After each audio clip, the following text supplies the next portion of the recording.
because of the fact that we continue to get better in certain aspects of our offense.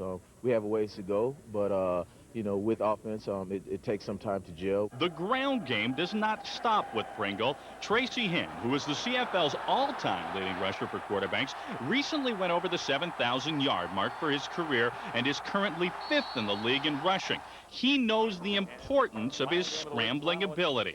I have to be a part of our running game. I have to be effective when people don't rush in their passing lane, and I got to be selective. I know my importance to this offense, and I need to be on the field, so I can't take foolish chances running the ball, but I got to pick the right situations to run. As for the Boatmen, they rank 3rd in the CFL when it comes to running the ball, while Robert Drummond leads the league in touchdowns scored with 7.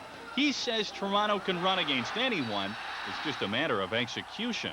I think right now the only thing that could really stop us is ourselves. As long as we go out there, execute our game plan, and do what we did in practice, you know, we'll keep winning games, and that's really all we're concerned with right now is just execution. It's always been a nice, versatile situation with both he and Pinball in the offense that we can jump back into a 2-back set at any time. With the addition of Mike Saunders now, Mike can jump in there as a fullback and leave Robert as a tailback, and we're running the ball that way. And that just opens the door for me to do more play action, more bootlegs, all that stuff, as well as our spread offense with the 5 and 6 receiver set. So he's made us much more versatile. Both running games will be sorely tested. The Owls have the stingiest run defense in the league, while the Argos are 4th. Ironically enough, in a league known for its aerial attack, this game could be decided on the ground. To be effective, the Montreal Alouettes have to run the football, and that's behind a very banged-up offensive line. But if they can run the ball, that'll subsequently keep Doug Flutie and his offense on the sidelines. If Toronto dominates in terms of ball control, it's going to be a long night for the Alouettes. Darren Detition, CFL Live, Toronto. All right, thank you, Dutchie. And a lot of the guys up here are saying they miss you. I haven't quite been able to figure that out, but we're still working on it now, yes. But good running games for both sides. You didn't really mean that, did you? Breaking my heart here. Now, you know, you talk about running, but good news, Marty, for the Toronto Argonauts, perhaps in the passing game with a familiar face possibly coming back to them. That's true, Rod. My sources in Buffalo are telling me that the Bills are about to release Jimmy Cunningham and that the Jet will be flying back to Toronto pretty soon. He's very close friends with Pinball Clemens, and I know that since he isn't going to make it in Buffalo, they've got their minds made up already. They're going to use a guy named Burris as their punt returner, and they're going to have Tasker backing up Burris. So Cunningham's not going to make that team. He's been hurt with injuries, and he'll be back in a couple of weeks, I would think. Wow, that's the kiss of death. Well, you know what? I think that's great news for the Argonauts if that happens, because Michael Clements has been used so much in recent weeks, and I'm sure Coach Matthews is concerned about him, you know, maybe getting dinged with all that extra duty he's pulling. But Jimmy would take a big load off of the return game and at the same time help him in that respect. Right. So that would be a great addition. Well, for all the talk about Flutie and the offense, and they certainly have deserved the accolades in the past, Les, we got a pretty good defense here, one that Don Matthews says is better than last year's, and that's a tough act to follow. You know what? It is better than last year's, and that's very scary. You know what? I think who is the unsung hero on this defense is Mike O'Shea, and I know people from Hamilton aren't going to like me saying that because they stole him from Hamilton, but Mike O'Shea leads this team in everything. You watch this guy right in the middle of your screen today, he'll be all over the field. See, now call me negative, but I thought Mike O'Shea was having a worse year than last year. Oh. You're negative. I am. What do you think? No, actually, Reggie Givens leads their team in tackles, so I guess you could argue that point. But Michael O'Shea gives him such great versatility, being a non-import in a critical position, and allows him to use an American somewhere else. And plus, he plays very well. Very good, yeah. Well, the last time CFL Live had the pleasure of talking to Larry Smith, Darren Detition was here, and Larry Smith was the commissioner of the Canadian Football League. Now, of course, the president of the Montreal Alouettes, and Larry's back at Skydome to talk to us now. Larry, good to talk to you again, and just tell me, to start from a personal standpoint, how has this transition been for you? There are obviously some fires to put out at the head office, but some in Montreal as well. Well, Rod, it's been good, I think, in that we've set up an operation from scratch. We've made some inroads in the community. I know Les is cheering for us to get more people in the stands, and slowly we're doing that. And I think with time and hopefully in the next 30 to 45 days, we're going to start to see some real positive changes. Larry, it's Marty York here. I'm going to ask you the question that I keep hearing every day. Is the team going to survive in Montreal, and is Bob Wettenhall committed to keeping the team in Montreal. Well, Marty, I can tell you that Bob's been writing the checks and is a fantastic guy. We made a 3-year plan. He's got a commitment to the marketplace, and I think what we want to see is some positive signs. And in the last 3 weeks, in terms of home games, we've doubled our revenue from game 1 to game 3. And I know it's not sufficient with 10,000 people in the house, but we're starting to see a few cracks and positive lights, and we just have to see it to move forward. And that's what we're really counting on.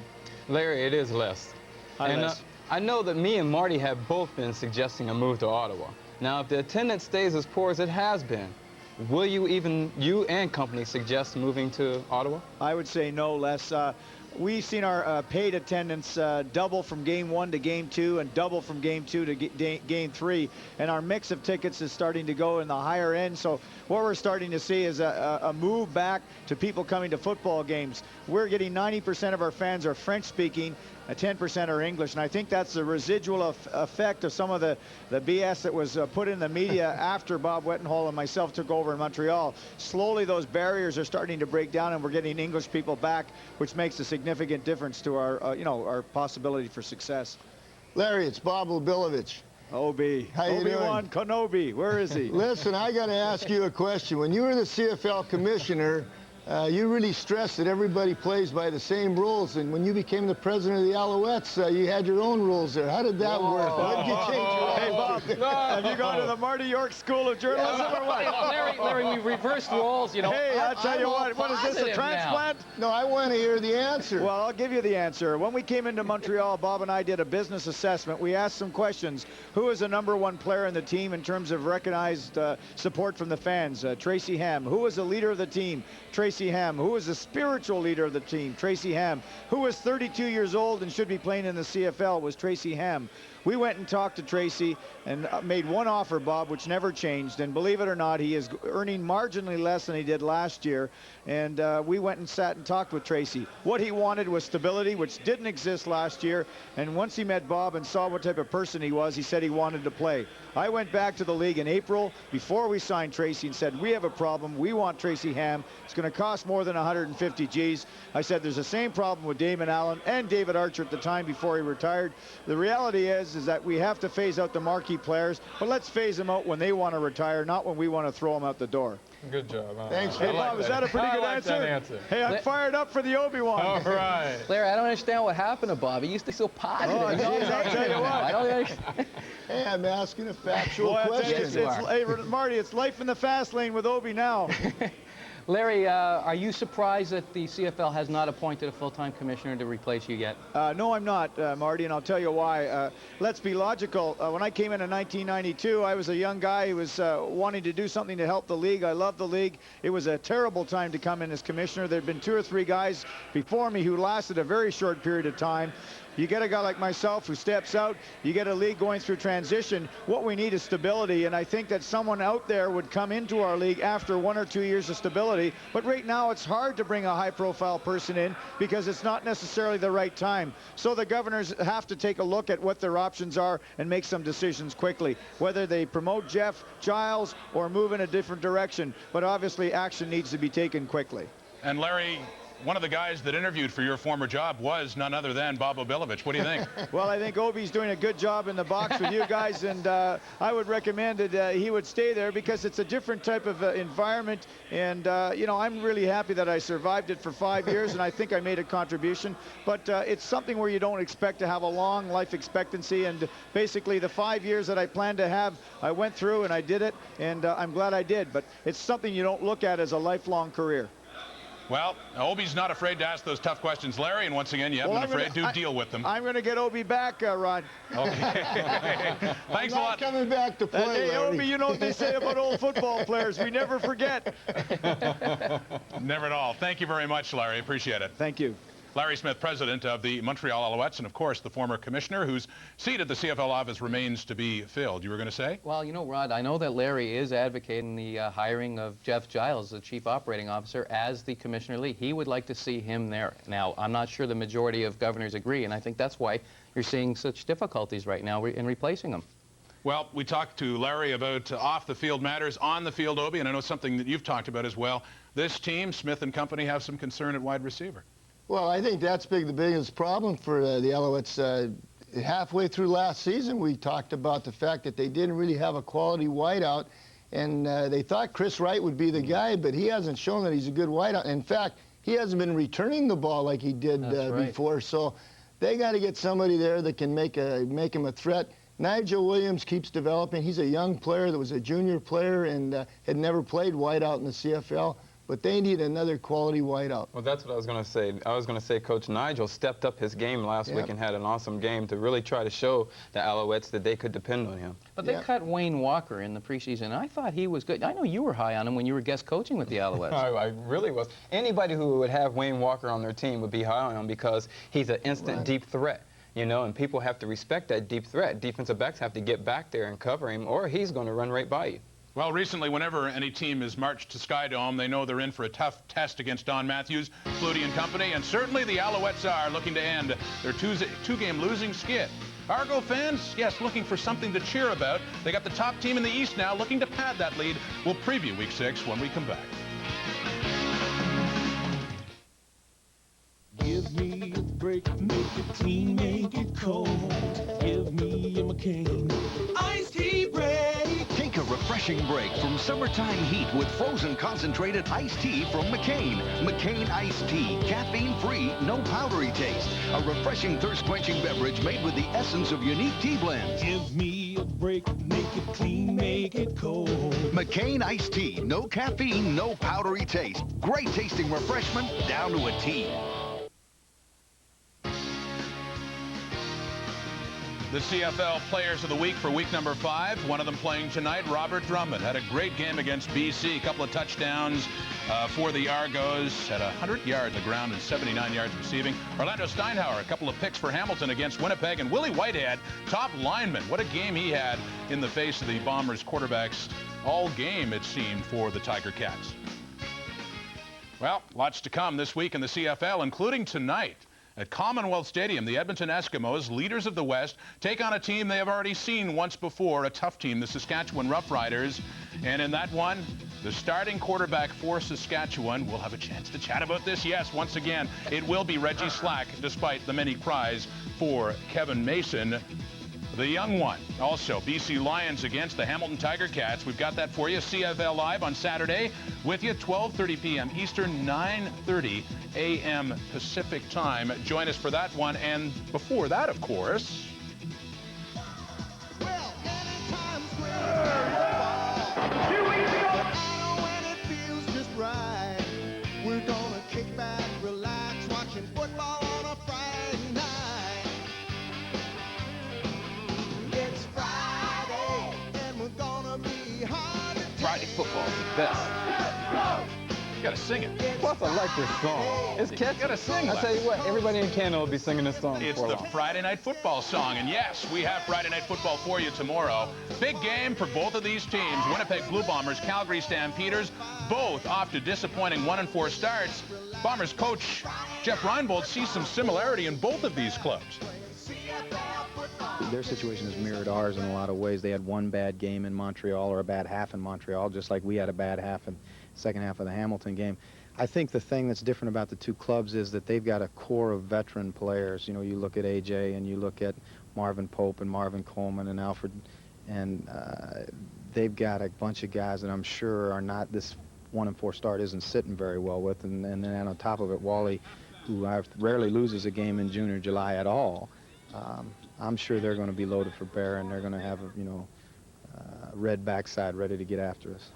Well, Calgary, their record is 1-4, but they're a much better team than that. When you look at, some of the things that have happened to them, they had some unfortunate plays, go against them. But, we kind of look at them in the same way, the people look at us. We're 1-4. We got a couple of problems and, things we're trying to deal with, and they got some things that they're trying to deal with over there. There have been a few reports, speculation that Jeff Reinbold's job was in jeopardy. Well, Lynn Bishop, president of the Blue Bombers, called TSN. He told us that that is absolutely untrue. Of course, Reinbold in his first season with the Bombers, and yes, off to a 1-4 start, but a lot of changes. And Obi, as a former coach, I'm sure you can appreciate the fact it's ludicrous to think that a job could be on the line this early in the season, and Lynn Bishop certainly arresting that. Well, one thing's for certain as a coach is that when you lose, nothing good happens. Everything's 10 times worse than it actually is. And I think Mr. Bishop has shown his support for Jeff. Everybody knew that he came in and made major changes there, 22 new players. So we said at the beginning of the season it was going to take a while for that team to gel, and fans and everyone else are going to have to be patient until they can get established and get some consistent quarterback. You're right, Bob. It was ludicrous to suggest that his job's online. I can proudly say I wasn't the one who reported that his job was online. But I do have to question Jeff Reinbold. I like the way he coaches, but I have to question him for using McDougall in this game coming up. McDougall didn't show me much, and what's worse is that you're giving up on Vargas, who I thought, aside from last week, has had a decent season. I can't believe that you're saying that, Marty. Well, you got to build with your kid. If we're going to talk about the Saskatchewan quarterback situation, you want them to get rid of Reggie Slack for Mason. That's right. And you don't want him to go to Dougal. Well, because, you know, I don't understand that. Jim Daly in Saskatchewan keeps saying that their future is, you know, their future quarterback is Kevin Mason. Well, I'm saying that this team in Saskatchewan is good enough right now that their future is right now. Go with the kid. Mason has been the better quarterback. End of story. Well, I'll tell you what, if he keeps making plays and doing the things that we've seen him doing, he can do it for 60 minutes, he will be the quarterback. You know, he said himself he has to beat Reggie out, that he has to take the job away from Reggie. And until that happens, we're not going to see him be the starter. And it goes on and on and on. Yes, Saskatchewan with Reggie Slack starting tonight at Commonwealth. We'll try to update that game before we sign off. After the game between the Argos and the Ticat, actually the Alouettes, excuse me. A look at the standings now in the CFL as we take another break. CFL Live returns after this.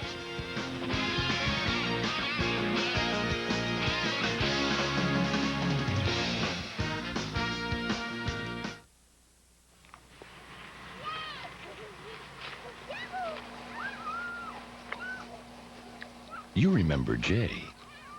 He still doesn't say very much, especially when he's enjoying his McCain Super Fries.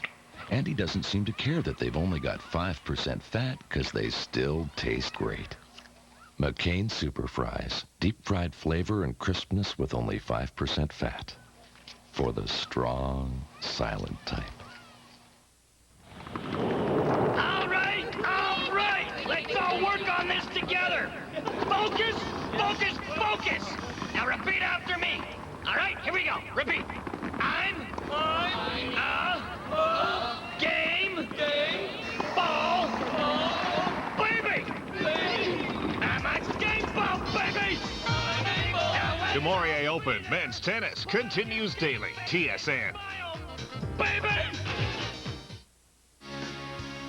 Thanks to everybody who emailed us during the show. We have one from Derek Knowles of Aurora, Ontario, who writes specifically to Obi, saying, I think the Argos could really use a deep threat at wide receiver. Do you agree, Obi? I have a feeling that Obi does agree.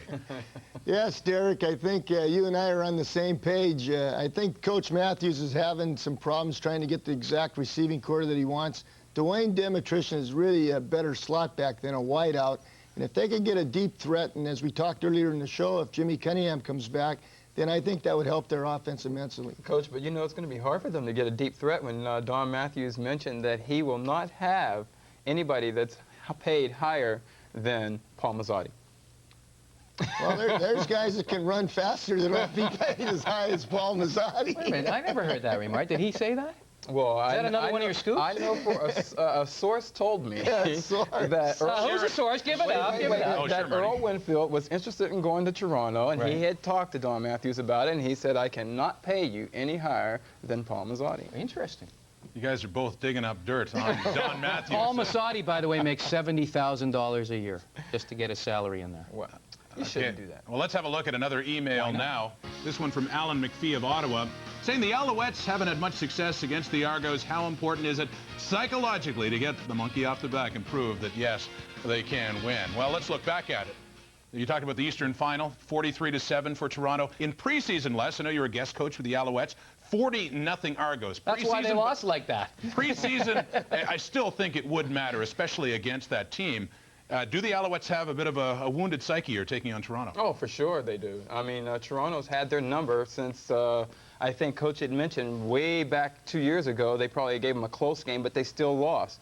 Montreal definitely has to prove that they can come out and beat this team if they want to have a shot at trying to get them into the Eastern Final, which I think this is an Eastern Final matchup. Yeah, but I don't like their chances of winning, and we'll tell you more about that after the commercials. You know what, though? They have to play a complete ball game, offense, defense, and special teams. And last week against Edmonton, their special teams were horrendous. So I think they got to just make a lot of plays in all three areas, and their offense has to definitely keep Flutie's offense off the field. I can tell you they've read the riot act on defense in Montreal. I remember playing underneath Dave Ritchie, and we could be losing 3-0, and we got the riot act read to us in halftime. By oh, Dave? yeah, for You're sure. kidding. Well, like, what was he like? Oh, and he has a voice that just carries when he's yelling at you. Really? Yeah. That surprises me. Like a preacher. I know that he once called Rod a vulture, though. That's so many stories to tell, so little time. As for Dave Ritchie's Alouettes, yes, what a big win it would be, not only because they've lost 2 to Edmonton, but taking on their new arch rivals, the Toronto Argonauts. We'll be back with more CFL Live. Stay tuned. Every 4 years, they come together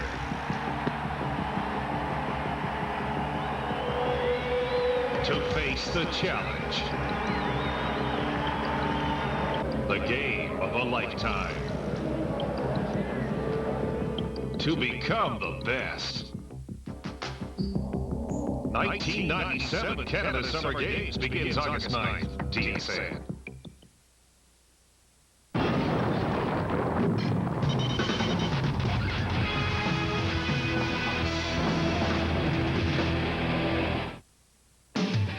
It was the last time the Toronto Argonauts and the Montreal Alouettes met. With a trip to the Grey Cup on the line, they faced each other for the '96 Eastern Final. Right from the get-go, the Argos took full control.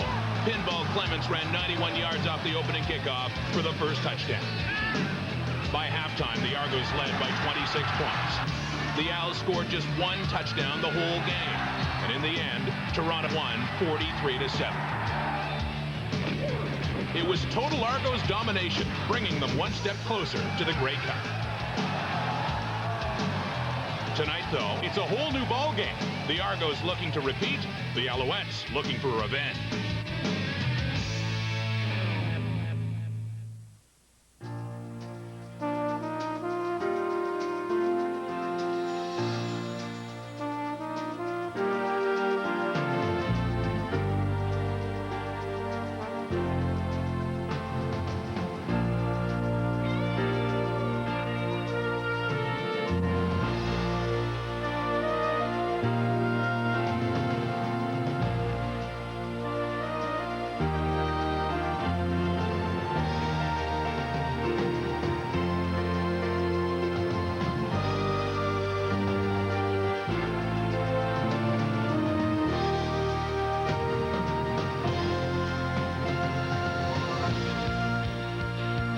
Live from Skydome in Toronto, it's the Montreal Alouettes and the Toronto Argonauts on CFL Live.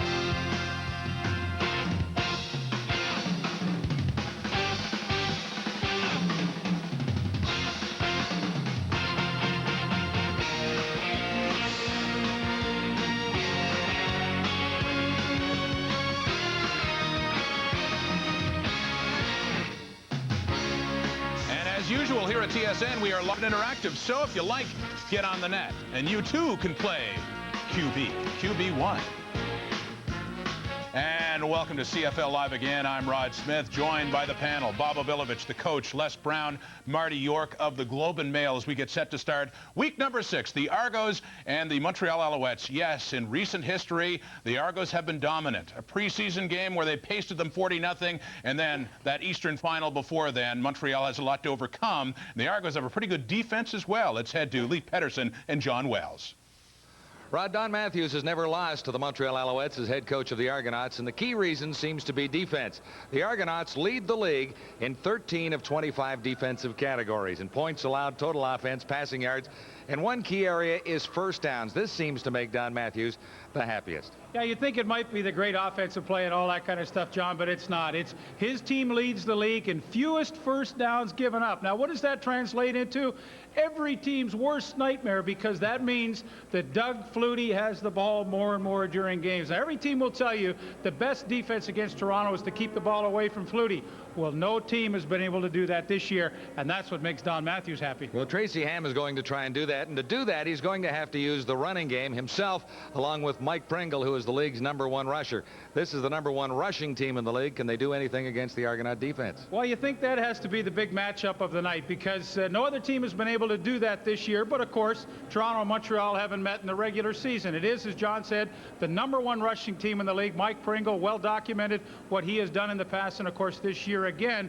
So if there is one team that has a hope of controlling the football and somewhat limiting the playing time of Doug Flutie, you have to think it's Montreal. Now, the Alouettes are very concerned about special teams, and that was the letdown last week. We'll see if Dave Ritchie has worked out the kinks in his special teams for this one against the Argos tonight. Rod?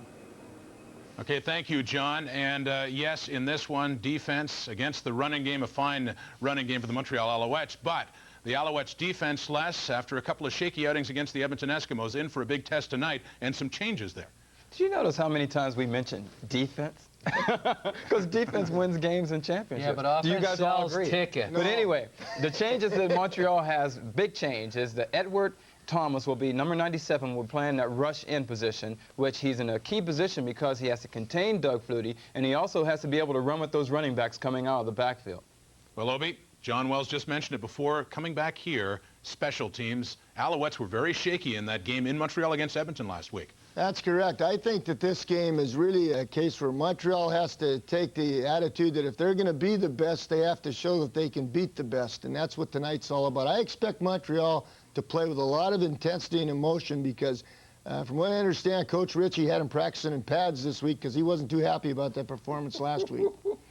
Marty York hasn't been happy about his performances lately. What is the streak up to now? Is it 7 losses, 8 losses straight in your picks? Who's counting? Yeah, we've lost count now. You know what? I think Rosa does a better job. Well, Rosa... You better go back to her. Where's your phone? Listen to Bob. Like, did I ever pick on you when you were losing on the sidelines? Yes, you did. Oh, okay. Anyway, he's tried the coin toss. He's tried Rosa the psychic. Yes, I have. You know, what's working for you? What do you like tonight? Well, Rod, Vegas is favoring the Argos by 12 points, and I like the favorites tonight. The Owls have lost 2 consecutive games, and they look terrible in both of them. As we mentioned earlier, Chris Wright has not been giving them good field position. The Owls also are hampered by the injuries to McSeed, to Hunter, to Dixon. And the Argos, on the other hand, I thought began to last week to resemble the powerhouse they predicted they would be when the season began. So I say take the Argos, lay the points, and, you know, because the Owls are having a lot more trouble on the field than I am picking these games lately. So I don't know. I look at that record, 7-10. Well, it's close. Maybe it's close. time to fire your coach. What do you think? Let's start a rumor here. Bob Obilovich is... Anyway, it's a big one we're expecting tonight. The 3-2 Alouettes coming off 2 losses, needing one a little bit more than they did a couple of weeks ago, that's for sure, to take on the Argos. Reggie Gibbons, heart and soul of that Toronto Argonaut defense, coming out of the field now. The opening kickoff coming up on CFL Live. The Alouettes and the Argonauts from Skydome. Take a seat, watch some football.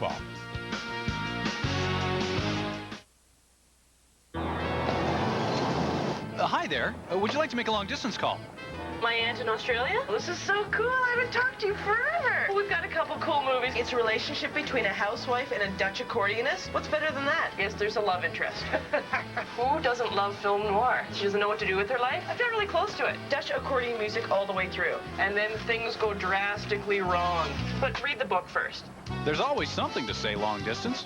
What are you waiting for? Yeah, it kind of does remind me of Uncle Ron. Looking up, looking way, way up.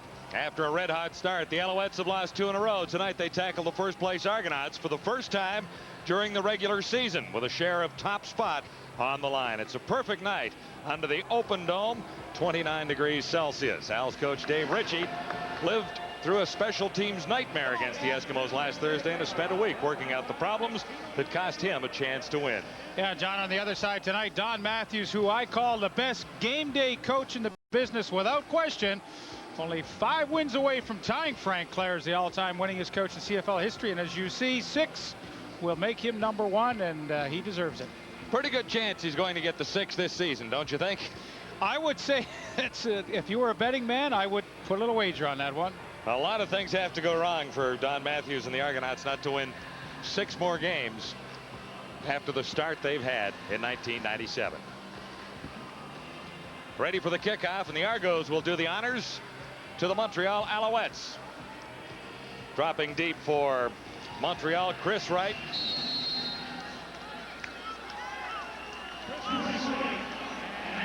And Nigel Williams also back with Wright, but Wright has been the primary return guy. Vanderjack has it underway. Williams takes it at the 20-yard line. Pretty nice run. He's out near the 30. Stopped by Dwayne Demtrition there. Montreal quarterback Tracy Ham had his best passing day of the season in last week's loss to Edmonton with 364 yards and carries for 30 yards more, but he still lost by 10 points to the Edmonton Eskimos for Montreal's second straight loss, both against the team from northern Alberta. You know, John, we talked in the pregame show with Tracy Ham. Obviously, he'd like to get Mike Pringle untracked against Toronto. Toronto, a tough team to run against, but if Pringle can't go, Tracy Ham knows he's got to run the football tonight. Tracy Ham with 2 receivers to each side of the field. He's got one open and a first down. Jock Climby out near midfield. On the 55-yard line, stopped by Marcelo Simmons, Jock Climby and Chris Armstrong, Hamilton's most reliable receivers. Mike Pringle has to run well for the Owls to succeed against Toronto. And the big problem seems to be up front, and really it doesn't seem to be there. They've lost a great one in Mark Dixon, out for a long time with a knee problem. Roosevelt Patterson gets his first start for Montreal, so that's a concern for Dave Ritchie. Well, it is. Roosevelt Patterson been with 3 teams already, and only in week 6 began with Hamilton released, went to Toronto now released, and of course Montreal desperately needed a body, and they got him. From the 53, it's Mike Pringle, tries to turn the corner, and he gets a yard inside Toronto territory before Eric Johnson wraps him up.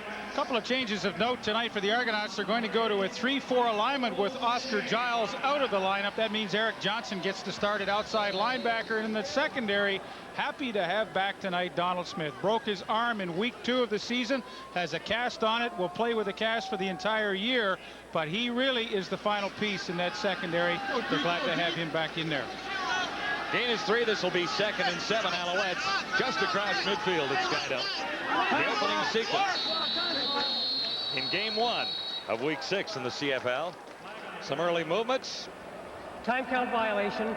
Montreal number 8. That's a tough penalty to take early in the game. I mean, you've got a good opening drive going. Things have gone nicely, and you get the 2nd and 8, and all of a sudden you just take a little too much time, and a little thing like that will drive a coach like Dave Ritchie nuts, who was nuts last week because special teams played poorly, and it doesn't take a lot to get Dave agitated. Nuts puts it mildly. Here's Tracy Ham on 2nd and 12, right into the hands of Williams, and out again. You know, it's funny, John, I had a long chat with Tracy Ham before the game about his receiving core, the good things and the not so good things. One of the not so good things was Nigel Williams and his inability to make the catches and make the easy ones. I mean, he did a great job to get into the open seam in the zone, but just did not hang on to a perfect strike by Ham, and the opening drive stalls. Just 14 completions for Ham to the outside receivers so far this season. Baker's first punt of the night had to go out for it. Gets it away. And Mike Clemens chases it right down to the 1-yard line. Bobbled it there. And now takes out. Nice little return for the pinball to get out near the 20. 57-yard punt almost sailed for a single. Doug Flutie is near the top in all quarterbacking categories. He is 2nd in passing efficiency and number 1 with completion percentage of 65.7, and in touchdowns as well with 10 on the season. Flutie and the Argonauts will begin back at the 20-yard line. First sequence of the night for this Toronto offense.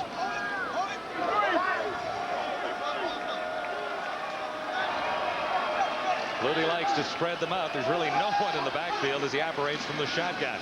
And looks to the pinball. Mike Clemens makes the catch and turns it into about a 6-yard gain.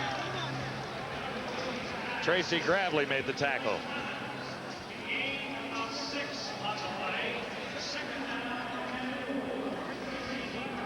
In the Argo backfield, Mike Clemens, the CFL's leading receiver, with 35. Robert Drummond leads the league in touchdowns with 7.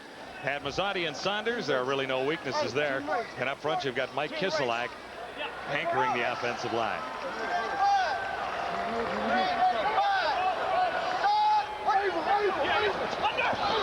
Second and 5. Flutie has an open target. Mike Saunders has a first down out near the 40. Wrapped up by Irv Smith. 15 for Mike Saunders.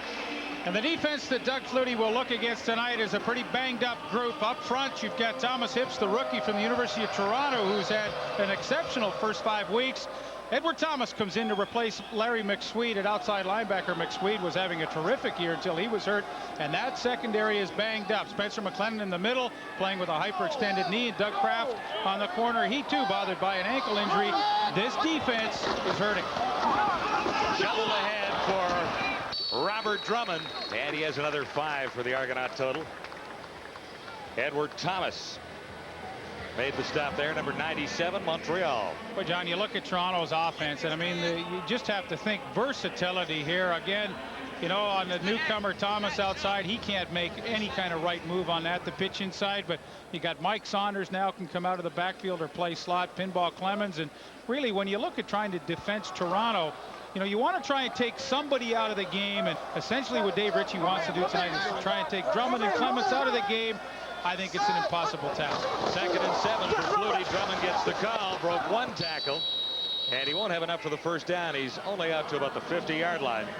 Tracy Gravely, who was the top tackler in the Canadian Football League last year. Well, they're going to test him, John, because he is undersized. He's one of those converted defensive backs to linebacker, and you know, they're going to test him with the running game, and that time he stepped up and did a good job to keep Toronto well short of that first down. He's really in a different position this year than he was last year, so he can't be quite as dominant as he was.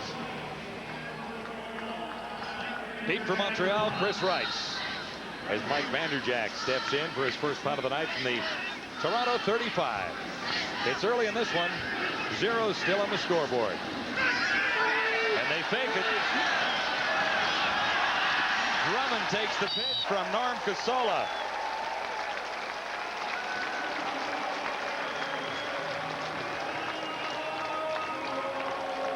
That'll be enough for a Toronto first down. You know, I think as a defensive and a return team, you've got to anticipate on second and short like that from midfield that Toronto's going to do something tricky. There's Norm Casola. Watch the direct snap to him, and now he runs the option to the outside, and when he runs out of room, a quick flip to Robert Drummond. And, you know, you have to think that Montreal's return team was just sleeping, because you've got to be looking for a play like that against a Don Matthews team, and they just were flat-footed. The Argos right at midfield, first down at the 55. Flutie fires in a hurry. Mazzotti couldn't hang on. You know, John, you go back to that third down gamble by Toronto, and kind of funny because last week Edmonton burned Montreal on a number of those kind of trick plays, and you would really think that they'd be watching for it, but for some reason they just allowed that play to develop and occur and let Toronto keep this drive going. 9:32 to go in the opening quarter. The Argonauts have marched out to midfield, beginning this drive back at the 20. Third down gamble paid off. Second and 10, Flutie. To his right, here comes the charge from Gravely. He has Mike Clemens, who escapes the first tackle and may have enough for the first down. Payton forced him out. Anthony Drawhorn had a beat on the pinball, and he slipped away. Mike Clemens will really become the true slot back in this system now with Mike Saunders in the lineup, and a good pattern on Drawhorn, and even better to break the tackle and pick up what appears to be close to a first down. But you look at Toronto with essentially 3 running backs in the lineup. Who's going to play slot? Well, they have Mike Saunders on the depth chart listed there, but I think it's going to be Mike Clemens. The way he's matured as a receiver in the last couple of years, he's going to get the bulk of the work at slot back, I would imagine, tonight. That's about a year ago at this time, the Argonauts were trying to find a position for Mike Clemens. It was a game in Saskatchewan that Clemens finally emerged as a big part of the Argonaut offense. And for the first 3 or 4 games last year, they were struggling to find a place to play him. And then all he does is go out and catch 116 balls and lead the league. And of course, this year now, that was his 36th catch of the season. So he's the league leader once more. He is the league leader once more. And leading in all-purpose yards as well, with 1,214, averaging 243 per game coming into this one. You know, if you ever look at a player and wonder why he's allowed himself to have a long career, it's a guy like Mike Clements who's been able to convert himself and be much more valuable in another area than he used to be. On 3rd and inches, Flutie himself, no flags, first down Toronto. I mean, he's a great running back and a great kick returner when he first comes in the league. As a running back, he sort of diminished a little bit. So what's he going to do? He becomes a great receiver and becomes an even greater asset to this team. So it's no wonder to me why he's allowed himself to have a tremendously long career with this football team. And when you think of a guy his size accomplishing that, I mean, after a few years as a running back, the pounding is a little more intense than where he's been playing in the last little while, at least effectively as a slot back. Absolutely. And you look at 9 years in the league. I mean, with his personality, the way they love him here, they can't get rid of him anyway. I mean, there would be a lynching at Nathan Phillips Square here in Toronto. Toronto first down, Flutie shotgun. He has Drummond open again. Out to the 40. He's about 4 yards closer to a first down and wrapped up there by Paul Randolph. I think what Dave Ritchie would love to do on defense tonight is to give Flutie a lot of different looks and play some zone behind it, come with 7 people as he did on the play that Clements caught the first down, and then come with some 3-man rush that he said Hamilton gave Toronto all kinds of trouble with earlier in the year, and I agree with that, but try and keep him as off balance as you can if that's possible. This is 2nd and 6. Flutie reversing and then jump passes for Drummond, who's away from one and run out by Harold Nash. Hensey Charles had Drummond slip by. The gain is 26 yards. Flutie makes it look easy. Yeah, it really does. You know, to get away from the rush, he sprints and then Drummond just sneaks back across the green, and Montreal is going all one way and Drummond just sneaks back behind it. And a terrific gain, a good drive for Toronto. Robert Drummond, of course, beginning his career in the Canadian Football League with Don Matthews and the Baltimore Stallions. Flutie first down, end zone toss. Oh! Good defensive play. Pinball was the intended receiver, and Anthony Drawhorn was covering. I think he got a hand in there.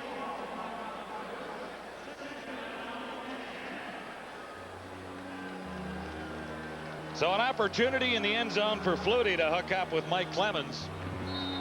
And Drawhorn covering on the play. Foiled it.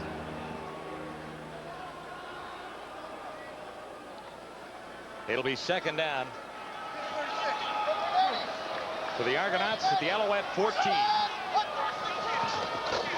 3 receivers near side, far side, and here's Drummond on the near side and across the 5-yard line. Should be another Argonaut first down. The drive continues. Hensey Charles finally put the stop on Drummond. You know, we talk about versatility. Here you've got a running back like Robert Drummond's got world-class speed in the 100. You line him up at wide receiver to run the quick screen. Well, you get a receiver, but you get a great running back at the same time. And, you know, he picks up some hard 3 yards to get that first down. But, again, unbelievable versatility with this team. Argos have 3 cracks at it now from the 3-yard line. Drummond gets the first crack at it. And maybe a yard. Tossed back by Tom Hips, number 77 for 1.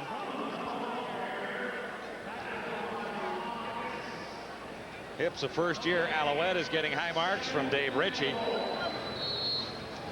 Leif pointed out earlier that the Alouettes are hurting a little bit. Spencer McClellan had a problem coming into the game, and I really haven't seen Spencer in the secondary for the last couple of plays in this sequence. Hensey Charles is in there, number 6. He's listed as the backup, so there's a problem area for Montreal. 29, he's going to go to 29. Hensey go to 29. 2nd and goal to go. Argonauts at the Alouette 2-yard line. Himself, and he's about halfway to his goal, down to the 1. So the Alouette defense has given up a yard each time. The Argos, with 3 cracks at it from the 3, have 1 left from the 1. Good penetration up front from Tom Hipp, 77, and Swift Birch. They get underneath the Toronto offensive line, and no way for Doug Flutie to get close. So gambling situation for the Argonauts. I love the call. I mean, you know, worst comes to worst, you don't get the touchdown.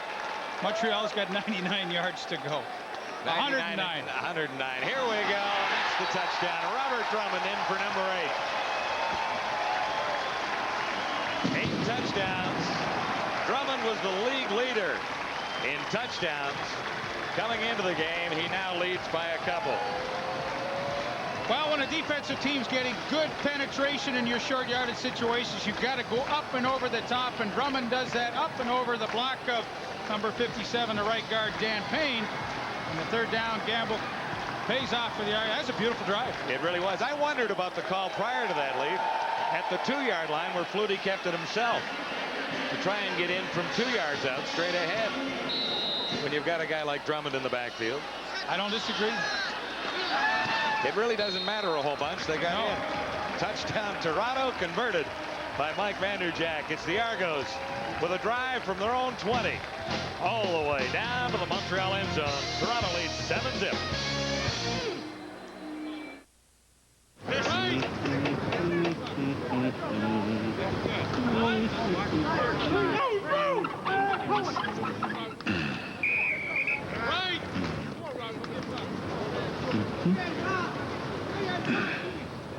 Hey, that's great. But who are the chefs? Not going anywhere for a while? Great googly moogly. Grab a Snickers. You spell it. Yeah. In a busy clinic like this, things can get pretty crazy. Like the other day, a headache hit and I needed fast relief. I could have taken aspirin or Tylenol, but more and more doctors are now recommending Advil. They say just one Advil's tough on headaches. And they're right. One is often enough. Advil, now available in gel caplets.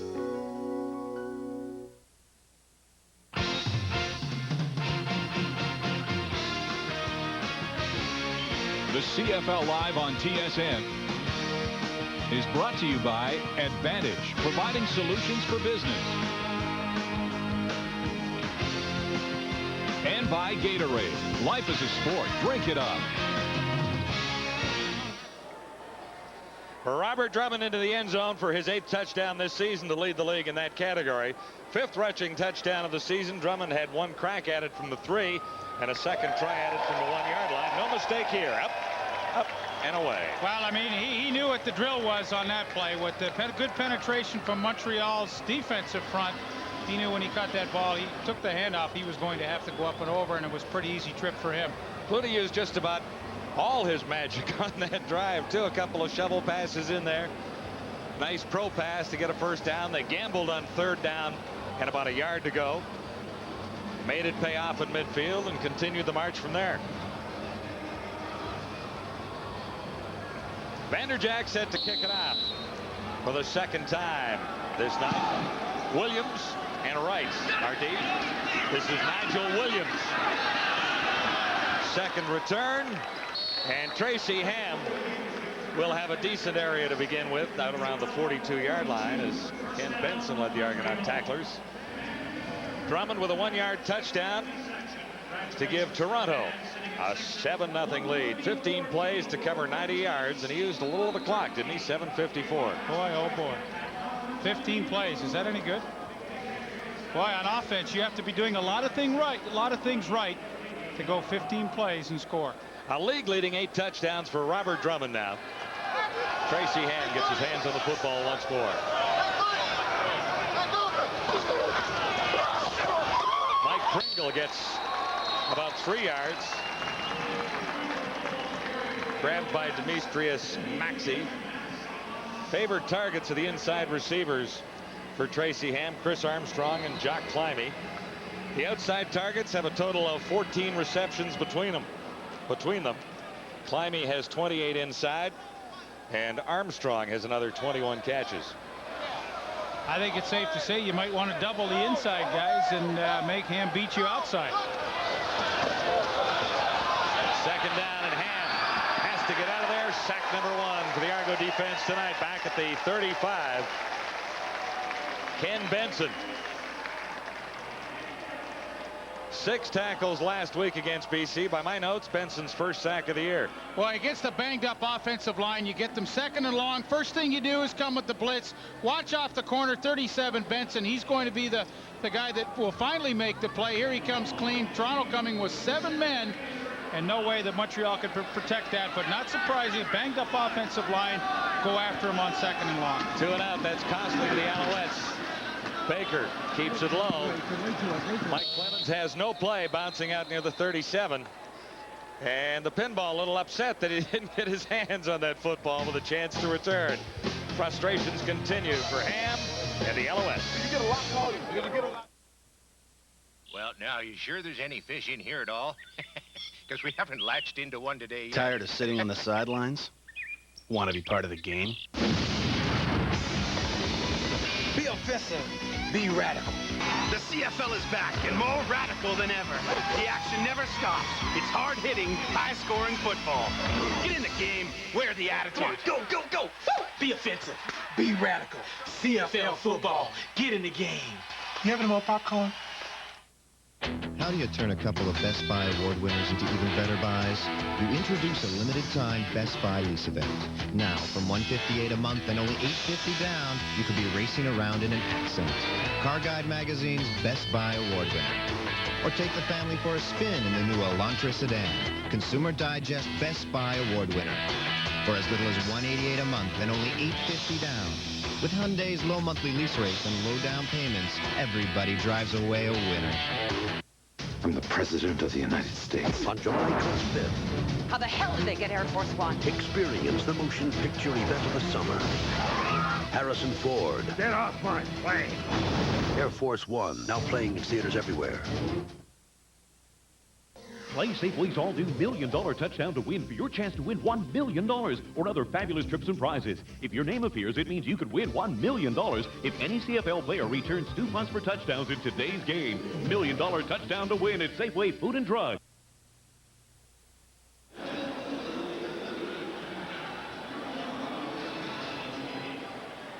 Eight CFL MVPs in tonight's game.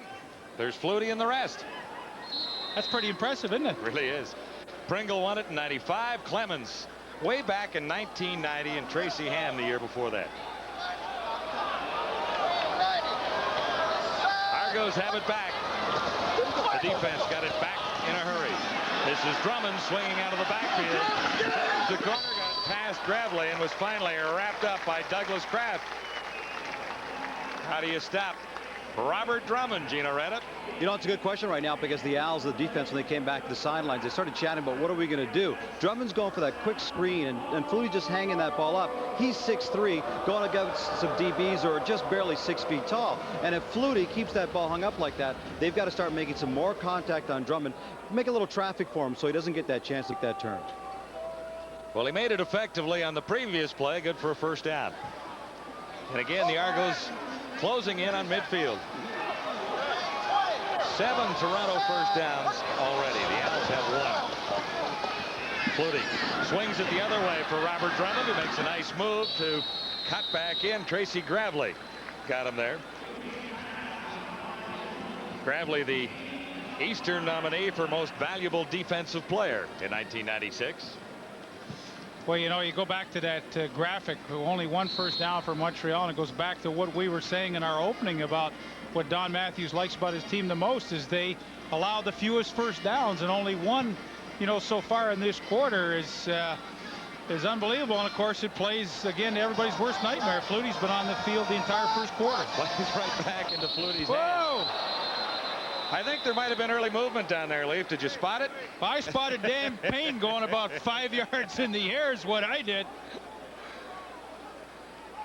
Third penalty of the night. Doug Peterson. There's Dan Payne. Watch this. Now, you talk about a guy getting shot into orbit. Oh! Now, Dan Payne is 6'7" and 300 pounds. That tends to generate a little animosity out there. Peterson has been a very important ingredient of that Alouette defense. Key to success in a lot of ways. If I was at home watching right now, I'd keep my eye on the right guard for Toronto 57 and see if he can deliver a blow on somebody. Penalty makes this second down, less than a yard to go. And Peterson got through to make the tackle. I don't think they've got the first down. Might have lost a little bit. Robert Drummond was the ball carrier. So Peterson warmed up on the previous play, took the penalty, and may have forced Toronto into a kicking situation. Well, and Dan Payne, 57, I mean, he was trying to inflict a little punishment on Swift Birch.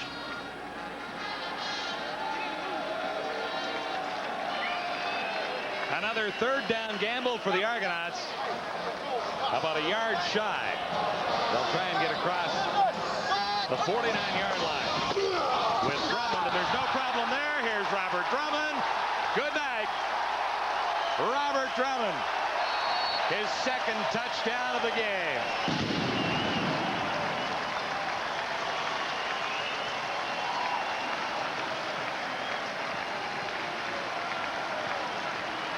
Robert Drummond now has 9 touchdowns. Leaf, he has scored 2 touchdowns in each of his last 4 ball games. Boy, it so often can happen in short yardage. It's designed to go here, but the cutback, because Montreal caves down, and there's nobody on the backside to make the play. A little motion, boom, right there. Eddie Thomas on the outside can't make the tackle, and that is off and running for Robert Drummond, and a pretty easy touchdown. But in short yardage, when you get past the first wave, there's not a whole lot of people to back you up.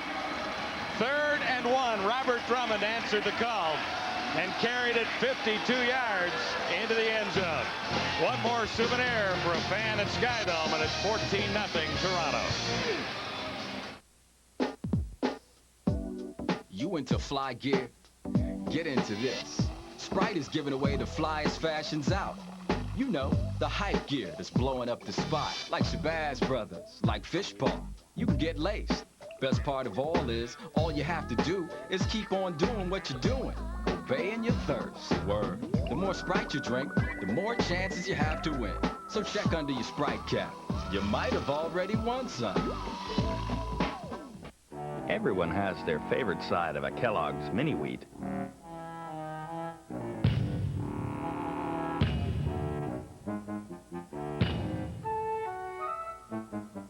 Try it for its nutritious 100% whole wheat side.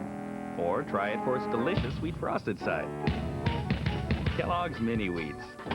Which side are you on?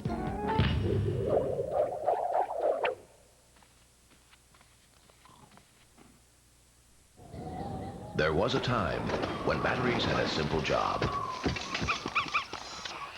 But the world has changed since then. Today's high-tech world requires a high-tech battery. Introducing Duracell Power Check, the battery with a fuel gauge, so you can check its power anytime, anywhere. New Duracell Power Check. No battery is more advanced. CFL Live from Skydome in Toronto. It's all Argos so far. Mike Vanderjagt set to kick off for the 3rd time. The Argos have scored twice on back-to-back possessions, in fact. Well, they've made it look pretty easy in 14-0. I mean, this is a team you don't want to try and play catch-up against. Nigel Williams, his 3rd kickoff return of the evening. And he's got about the same amount of yardage as the previous 2. Maybe lost a couple on this one. George Nemeko leading the Toronto tacklers there. And Robert Drummond, the big story, just stretching out on the sidelines after a long 52-yard gallop. Maybe he's catching his breath. Well, you see the big natural lane that opens up when the defense caves down on that running play, and then of course Drummond off and running. You know, that's too easy, and you know, Alfred Payton, one of the defensive stalwarts of this team, he looks like he's apologizing to Dave Ritchie on the sidelines. Sorry, coach. Did he miss him? He was on that side, no doubt about it. So a big job now for Ham. Faked it to Pringle. Buys a little time, rolling to his left. Can't get it away. Nailed it in. No stack this time. Yeah, and you're so vulnerable as a quarterback when you're rolling to your left and you expose yourself and open up to throw. That's the vulnerable side, and Tracy Ham took a pretty good shot there. Eric Johnson, Leaf. Ham is not getting up quickly. Well, again, rolling to your left for a right-handed quarterback, when you finally open up to throw, you're totally exposed to any kind of pass rush that's coming, and you're going to see as he opens up, he's going to take the shot. Reggie Gibbons and Eric Johnson both there, and we see that helmet smack against off the ground. The turf and bounced up. So absolutely. And of course, you know, regardless of Ham's injury, I mean, all of a sudden this is what you want to do to the Montreal Alouettes. Try to make them catch up. This is an offense that wants to play ball control, and all of a sudden when you're 14 points down, you can't really do that. You've got to throw the ball more than you want. And Marvin Graves on the sideline, a former Toronto Argonaut, will most definitely be coming into this game now. And go back and have one more look. Watch the head of Tracy Ham. I mean, this helmet does a double bouncer here, and believe me, that hurts. Hard turf. Protection is a lot better, but we've seen so many quarterbacks have concussion problems in recent years. Back to last season, Matt Dunnigan's career finished as a result of a concussion. Anthony Calvillo and Hamilton still trying to get back into the Tiger Cat lineup after being nailed in a game against Winnipeg 3 weeks ago. I think he's going to play this Saturday against the BC Lions. You know what I love about Doug Flutie, and one of the statistics I truly like about him, he always gets his team off to a good start. And you know, I don't have the historical statistics on how many of his opening drives result in points, but again tonight the opening drive goes for a touchdown. 15 plays, and it's the third time in 6 weeks that the opening drive has resulted in a touchdown. So you talk about consistency. Doug Flutie again tonight has given him a great start, his team a great start in this first quarter. Well, it's a great start when you get points out of it, but Flutie about 90% of the time gets his team in good field position anyway. One more time on the Tracy Ham hit. It's Eric Johnson, number 37, coming through there, wrapping up Ham as he tried to deliver the football.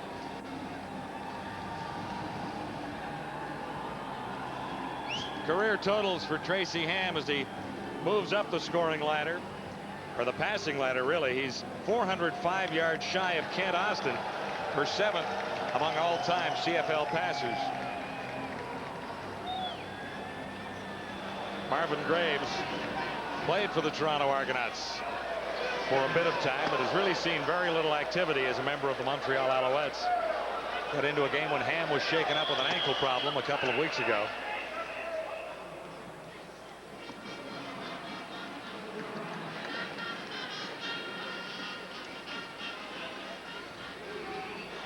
Tracy Ham has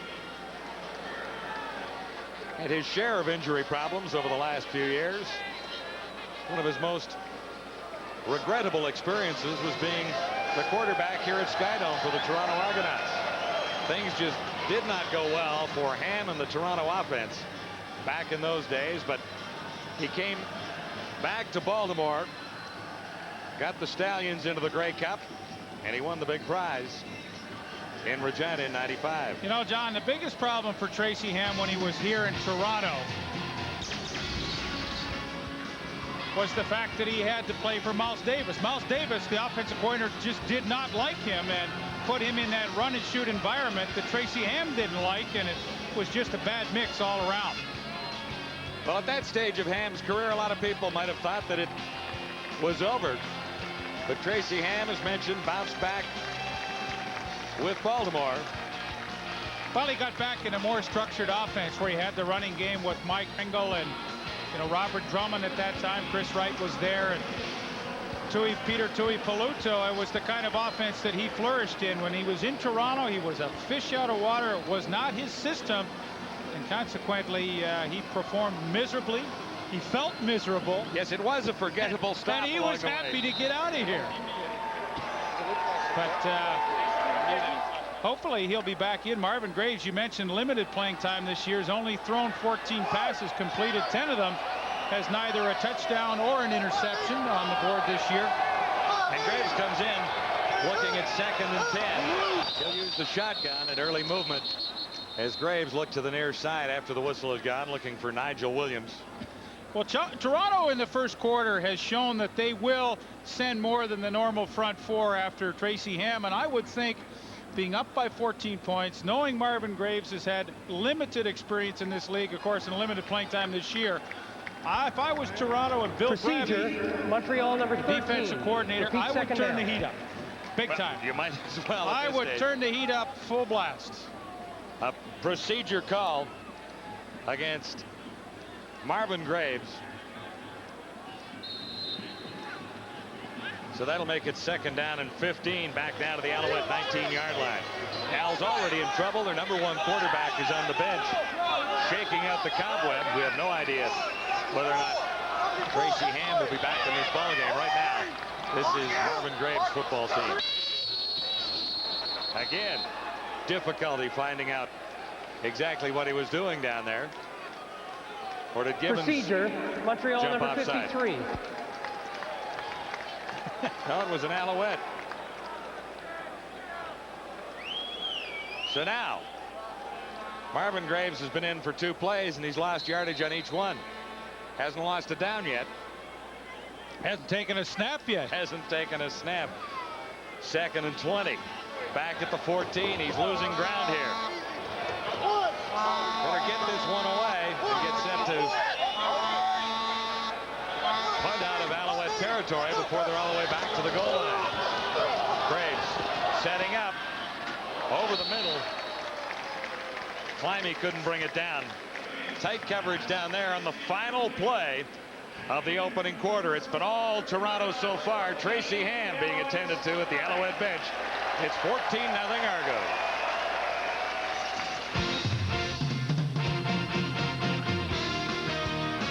CFL Live at the Quarter is brought to you by Midas for new, longer-lasting carbon metallic brake pads.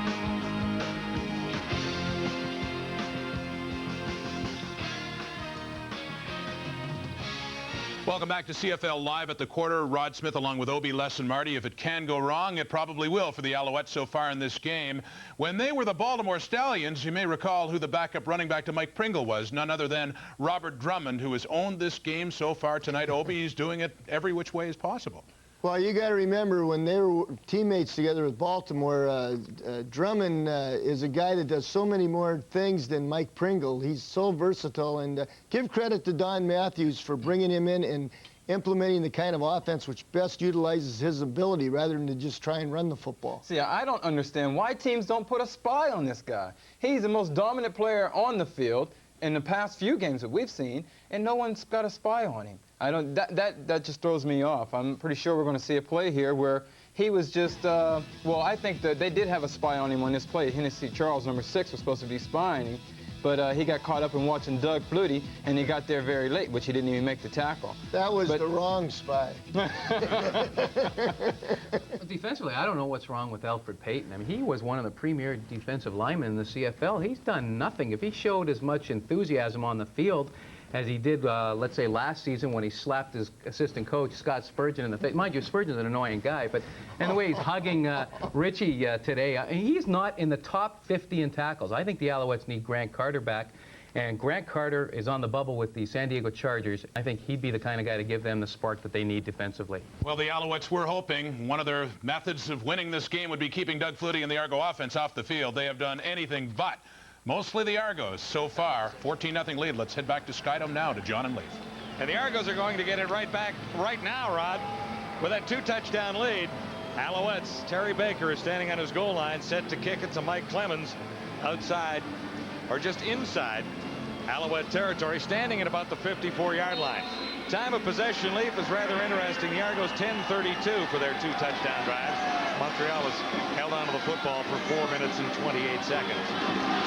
Here's Baker, keeps it low. It's not deep. The pinball takes it on the dead run. He's all the way to the 35 and down to the 30-yard line. The Argonauts in good shape once more. Randolph made the tackle. 25 yards on the return, and it's all Toronto on the scoreboard as well as on the stats board. Talked about that time of possession a second ago. Oh boy, there you see it, plain as day. I mean, that is just total domination. Sometimes time of possession is very misleading, but in this case, not at all. With Montreal only 1 first down. Goodness gracious. And their starting quarterback, Tracy Ham, on the bench with a suspected concussion. Things do not look all that rosy. And the Argonauts set up at the 30-yard line to begin this drive. This isn't really much of a distance to the end zone from here, the way this Flutie offense has been operating tonight. Drummond again for a couple this time, just inside the 30, wrapped up by Edward Thomas. Thomas is into the ball game for Larry McSeed, who was the leading Alouette sacker over the first 4 weeks of the season. Thomas played one game earlier, but this is really his first start of the season. And less than a yard for Drummond that time. But he's had plenty on the football game so far, including a 52-yard touchdown run.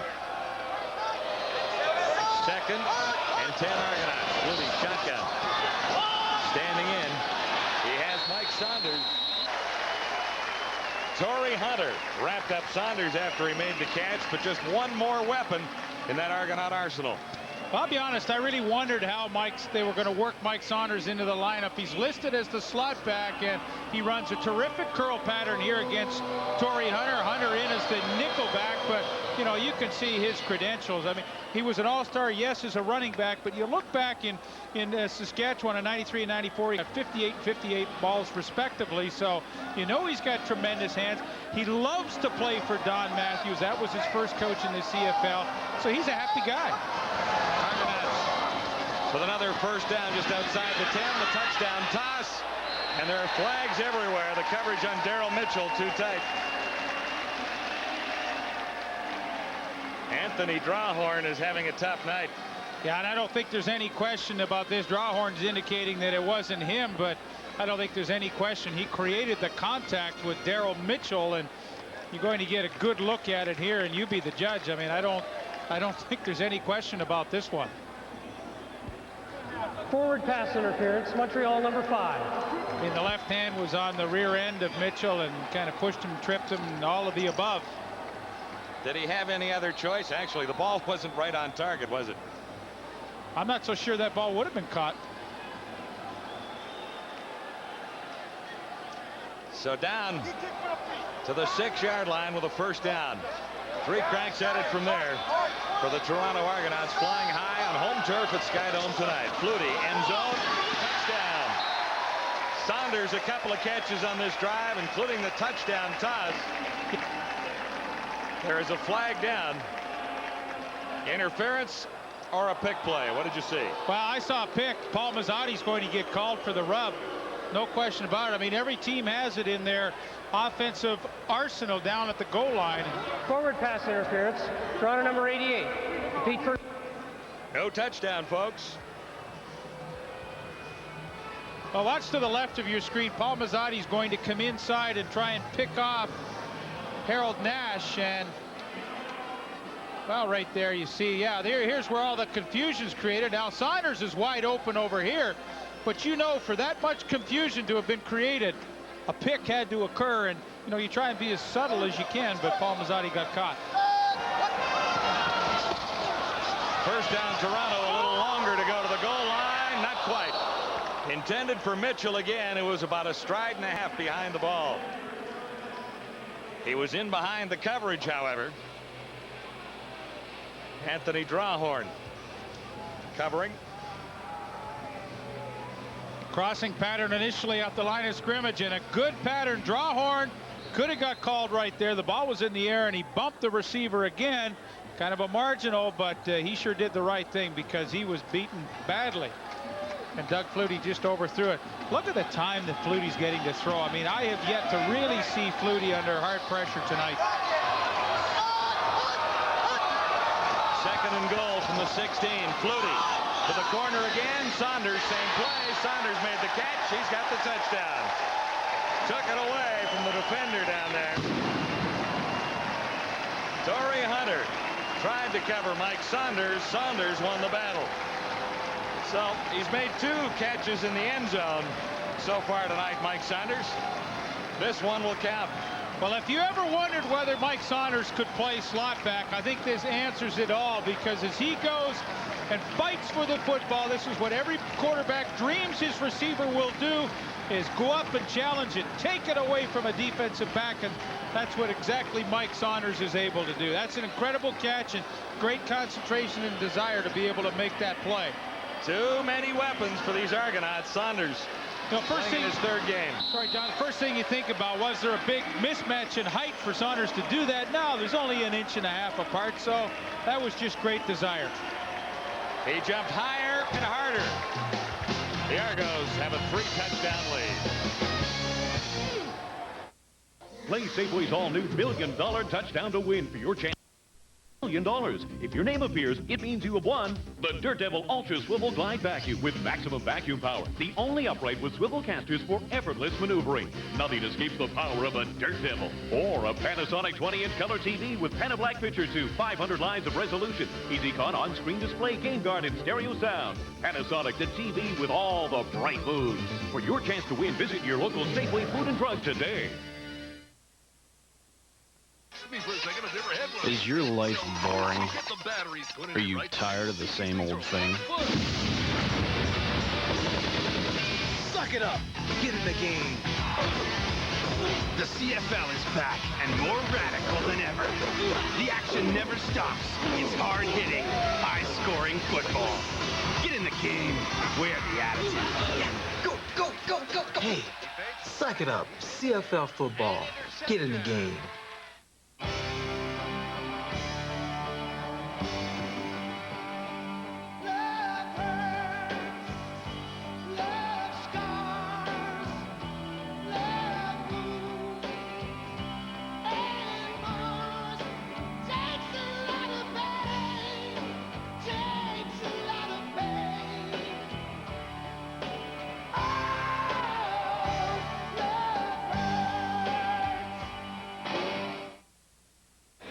Toronto Argonauts have had possession of the football 3 times and scored 3 touchdowns for that 21-0 lead. This is Mike Vanderjagt's 4th kickoff.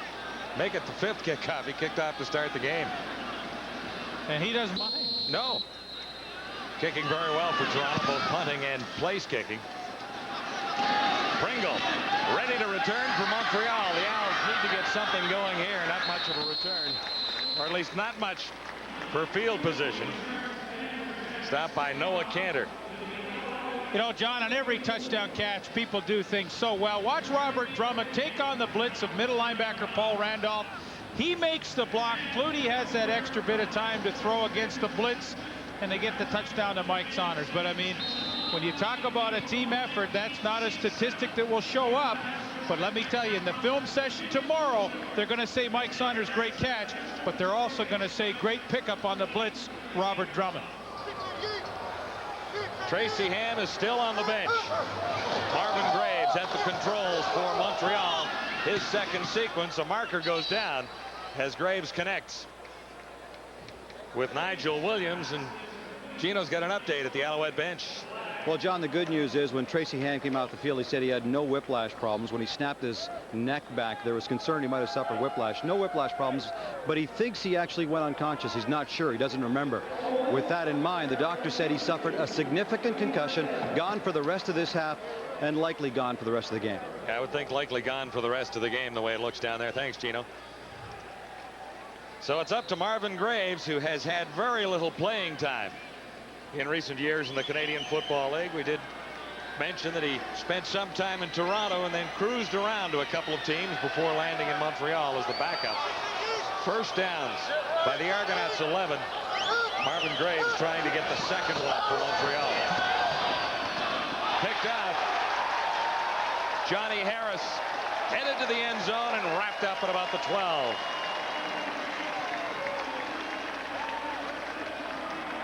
There's a penalty down. We'll have to check the infraction. Jacques Climie getting back to put the stop on Johnny Harris, who's having an exceptional Major season. foul, roughing the passer, runner number 91. First down. First break for the Alouettes. Demetrius Maxey caught here. Closer look coming. Yeah, watch Demetrius Maxey. They're going to get the pressure here, but after the first hit, Maxey kind of just wanders into Marvin Graves, and I think this is almost by accident there. He's trying to almost catch him and pick him up. But the referees took 2 hits there. The referees didn't really see it that way. I honestly think that Max was not trying to deliver a blow there, but Graves got knocked into him more than he got a hit on Graves. Chris Wright to the near side. Nigel Williams and 2 others playing to the far side of the field. Alouettes draw a bit of a break here, and then a penalty marker flies. Decent chance that might be procedure. Yeah, I'm sure, you know, with a change in quarterback, the cadence as he calls the plays is somewhat different, because this is the 3rd time in 2 series that they've had a legal procedure. I mean, he's laughing. It's almost comical now. He says, I'm sure he's saying to the offensive lineman, how do you want me to call it so you guys can stay onside? Prior to tonight, he has only been involved in 14 passing plays, Marvin Grange. It has been Tracy Ham's football team. 1st and 15. Alouettes back at the 32. Chris Armstrong the target. And Graves actually a little behind him. You know, I guess if you're a banged-up football team, you've lost 2 in a row. For a head coach like Dave Ritchie, this has to be your worst nightmare. You're down 21-0 to the best offensive team in the league. You've lost your starting quarterback, and you've only had 1 first down. It does not look too bright for Dave Ritchie's club right now. And you've lost one of your impact players, although he was a rookie, and Larry McSeed on defense, so you've got a new player there. Your safety is limping a little bit in Spencer McLennan. And the backup quarterback has very little playing time and loses the ball trying to get an extra yard there. Recovered by Eric Johnson, who's had a big night tonight. He had the sack that put Tracy Ham out of the game. Now he has another turnover for Toronto, and it's 21-0. Argos have the ball.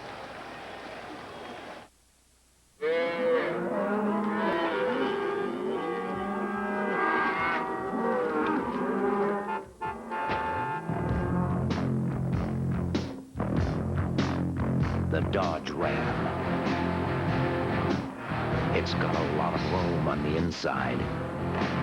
And a grill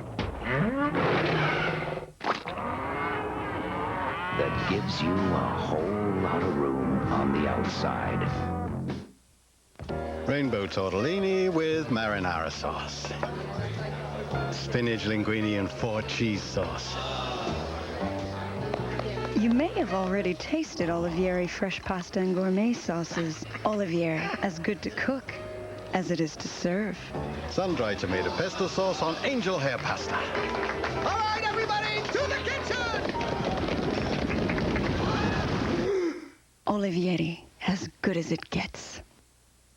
When I'm with you, my darling, I saw the heaven above.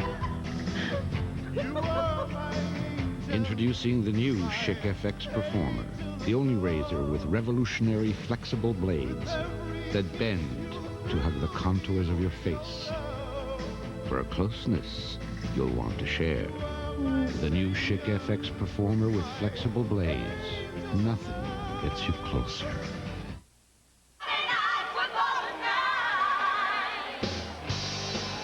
Next stop, McMahon Stadium. Blue Bombers need a win, so do the Stampeders.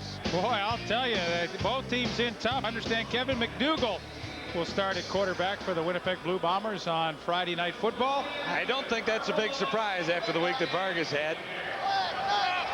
We will have it for you. Flutie has his hands on the football, and so does Robert Drummond, who will throw. Almost picked off, but then again, it almost slipped through to Daryl Mitchell. Drummond got it away, and Alouette got fingers on the ball, but it almost went through to Mitchell. The tough thing about defending Toronto week after week is they always come up with something new. This time a pretty ugly throw to Daryl Mitchell on the option pass. And let's go back and have a look at the turnover, and it's Eric Johnson who actually right there strips the ball loose, and he makes the recovery himself. So in his second game at linebacker, making an impact for the Argonaut defense. Argos set up at the 35 for this drive. The previous drive began at the Alouette 30. Here's Flutie looking to the far side. He's picked off by Nash. Harold Nash finally gets one for the Montreal Alouettes. First interception of the season. He had 3 last year. But this kind of floated right into his hands. Well, he was in a zone defense, and he kind of just sat out in the flat and was hoping Flutie would try and throw it over his head. And as soon as the ball left, it was kind of a duck, and Harold Nash was able to get back and get the interception, and Tracy Ham, I would doubt very much if they would take a chance with his health and bring him back this evening. Well, they said it was highly unlikely, and that's a pretty good indication that Tracy Ham is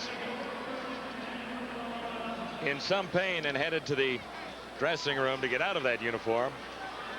Well, it'll be up to Marvin Graves. First interception of the year for Harold Nash, and maybe this will be the spark that gets Montreal on track. They have been able to do very, very little tonight. Unfortunately, they begin at the 11-yard line with Mike Pringle slashing out right tackle. Good run by Pringle, still standing as he crosses the 25, and that was sheer determination for the Alouette running back. Ken Benson finally wrapped it up, but a great run by Pringle.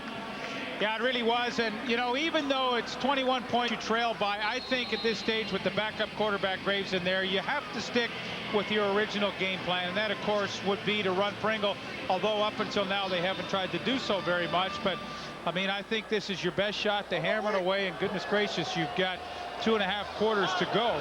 You have to stay with that original plan. Marvin Graves has a first down, second of the night for the Alouettes. And, oh, my gosh. Chris Armstrong dropped one right in his mitts. Late 2 weeks ago against the Edmonton Eskimos, Alouette receivers dropped a total of 12 passes. Well, and you that's could the fourth tonight. And you could see his head move just as the ball was hitting his hands, you know, and of course the old run before you catch it stuff. I mean, it's easy to say, but those are catches when you're struggling as a team you've got to make. Tonight they dropped the 12. There were 6 receivers in the lineup. Everybody dropped 2. So it's consistency of the wrong Consistently kind awful is yes. what it was. That's what it was 2 weeks ago. And then special teams cost the Alouettes dearly last week. Here's Graves on the second down. Can he get a first out of this one? Has the completion, but it's short of a first down. About 5 yards there. And that is just terrific disciplined defense. And knowing the situation, Montreal, 2nd and 10. Toronto, a very disciplined team at their zone coverage, and they allow you to catch that ball at 5 to 8 yards and then come up and swarm you, wrap up and make the tackle. And of course now Montreal well short of the first down. But you know, Don Matthews' defensive teams, he has some input into it. Bill Bradley is the coordinator, but these guys know their responsibilities, and very rarely do they have to do more than they're asked to do. High towering kick for Vanderjagt. Pinball inside his 40 and escapes. For maybe 3 yards on the return after being surrounded. A nice 42-yard punt. And the Argonauts will have to cross midfield and better to hit the end zone again here on this drive.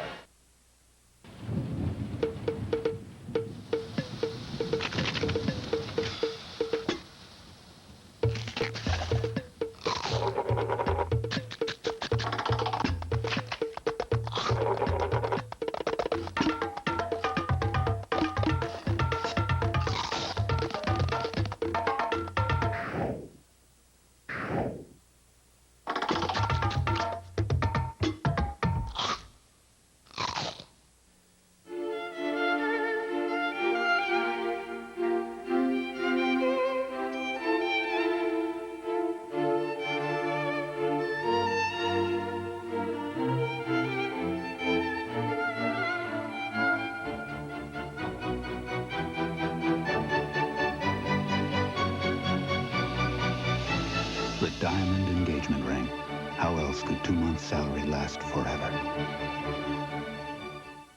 Play Safeway's all-new $1 million touchdown to win. You could win $1 million. Or a 2-line cordless telephone by VTech, the Samsonite EZ Cart, a cordless power drill from Hitachi Power Tools, Fill-A-Shade with reflex action from Philips. Or win a trip for 2 to Puerto Vallarta, Mexico, courtesy of World of Vacations, Canada's #1 tour operator to the sun. Participating products include Purex bathroom tissue, Tropicana juices. Don't forget to look for this month's coupon book. Safeway Food and Drug, today's better way. It's beach nights at Skydome, and there's the winner of the Miss Chin Bikini contest on your right. On the left. Oh, on the left, I'm sorry. Goodness gracious. Confusing. I hope that's not before and after. Argos on top by a bunch. They've scored every time they've had their hands on the football, but for the last one, a Harold Nash interception ended that. Mazzani's first catch of the ball game. Bradley. Adams circled. And It'll be enough for a first down. Mazzotti did not catch one ball last week. Interesting. Yeah, it really was, because he had gone 56 games catching footballs, and which is a terrific streak. A little shy of Don Narcisse's mark, but that's what he has done this year. Add one more, make it 18 on the season. But the streak stopped a week ago when they beat the BC Lions. Mazzotti to the near side this time after picking up enough for the first down. Now they change ideas. Mazzotti swings over to the far side of the field. Flutie operating from the shotgun. Here's a little heat from Peyton. Flutie eludes it easily and carries for half the distance to a first down. Gain about 5 yards. Run out by Anthony Drawhorn. 5-time CFL MVP. He has led the league in passing 4 times and is among the top rushers every single year.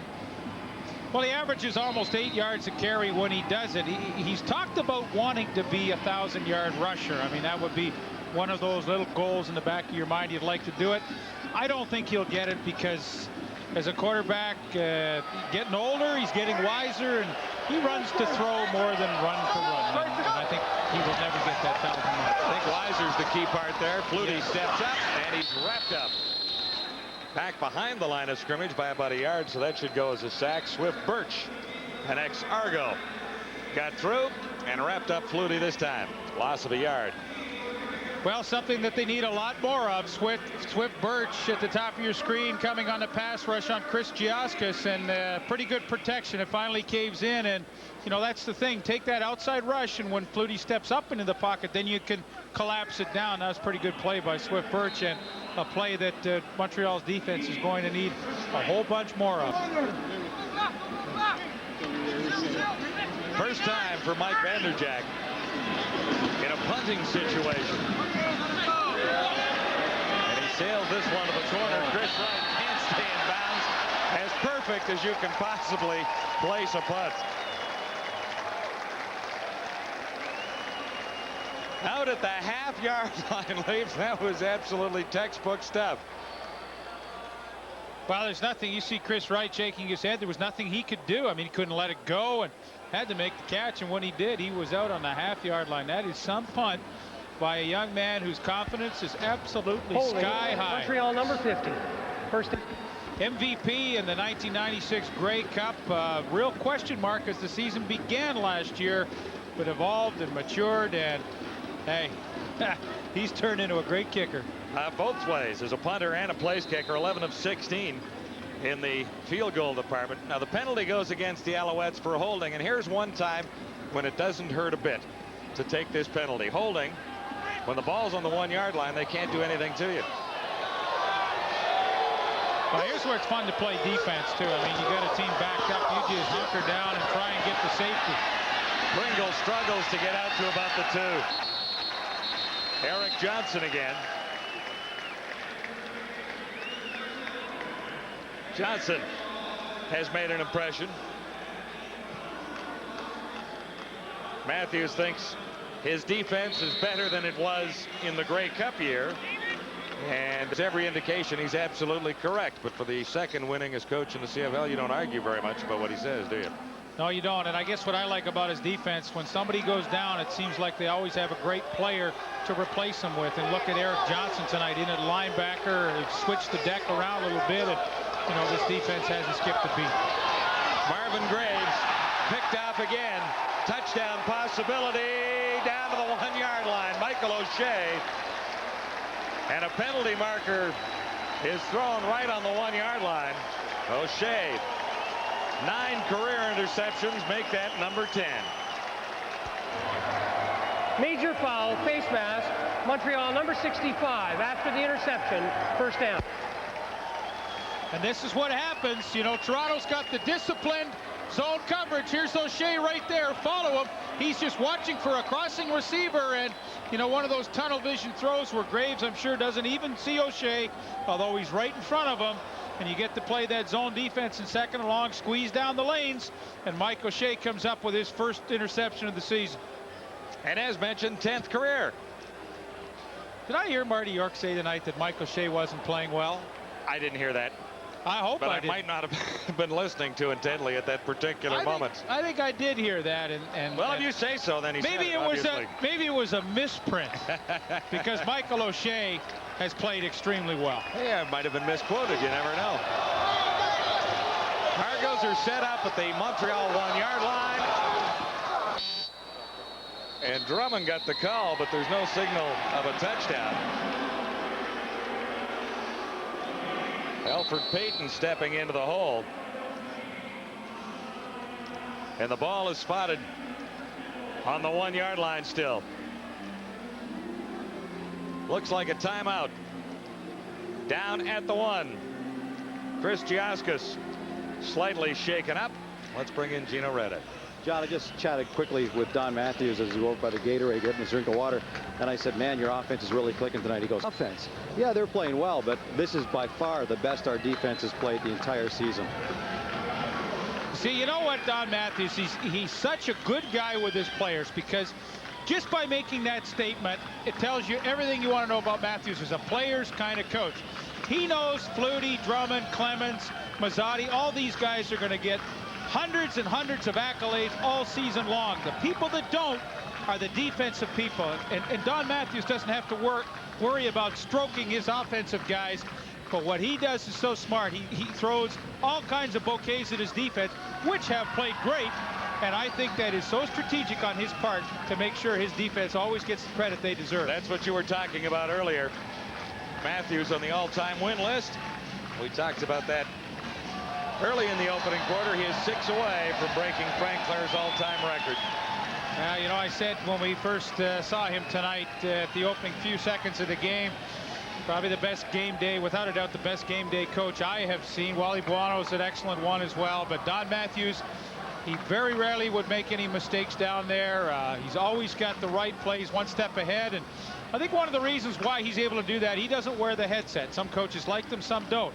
I think Don Matthews doesn't wear the headset, leaves that up to his assistants, and he can just plot and plot and plot and always make the right decision, which he seems to do 99 times out of 100. So here we go, second down, goal to go. Argonauts with a 21-point lead, looking for their 4th touchdown of the ball game. Drummond over the top, and that's his 3rd touchdown of the night. Robert Drummond has 2 one-yard touchdowns and a 52-yard scamper, and 10 touchdowns on the season.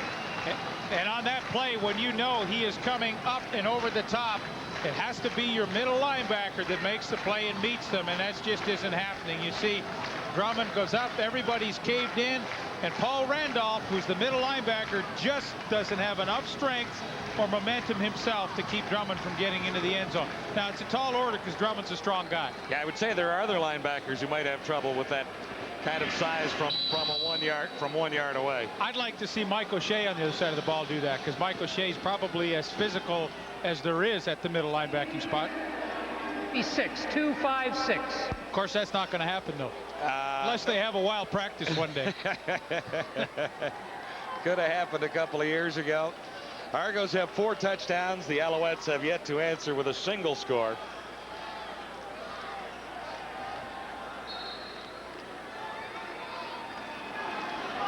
Robert Drummond has scored 2 touchdowns at least in his last 4 ball games, and he has 3 here already tonight.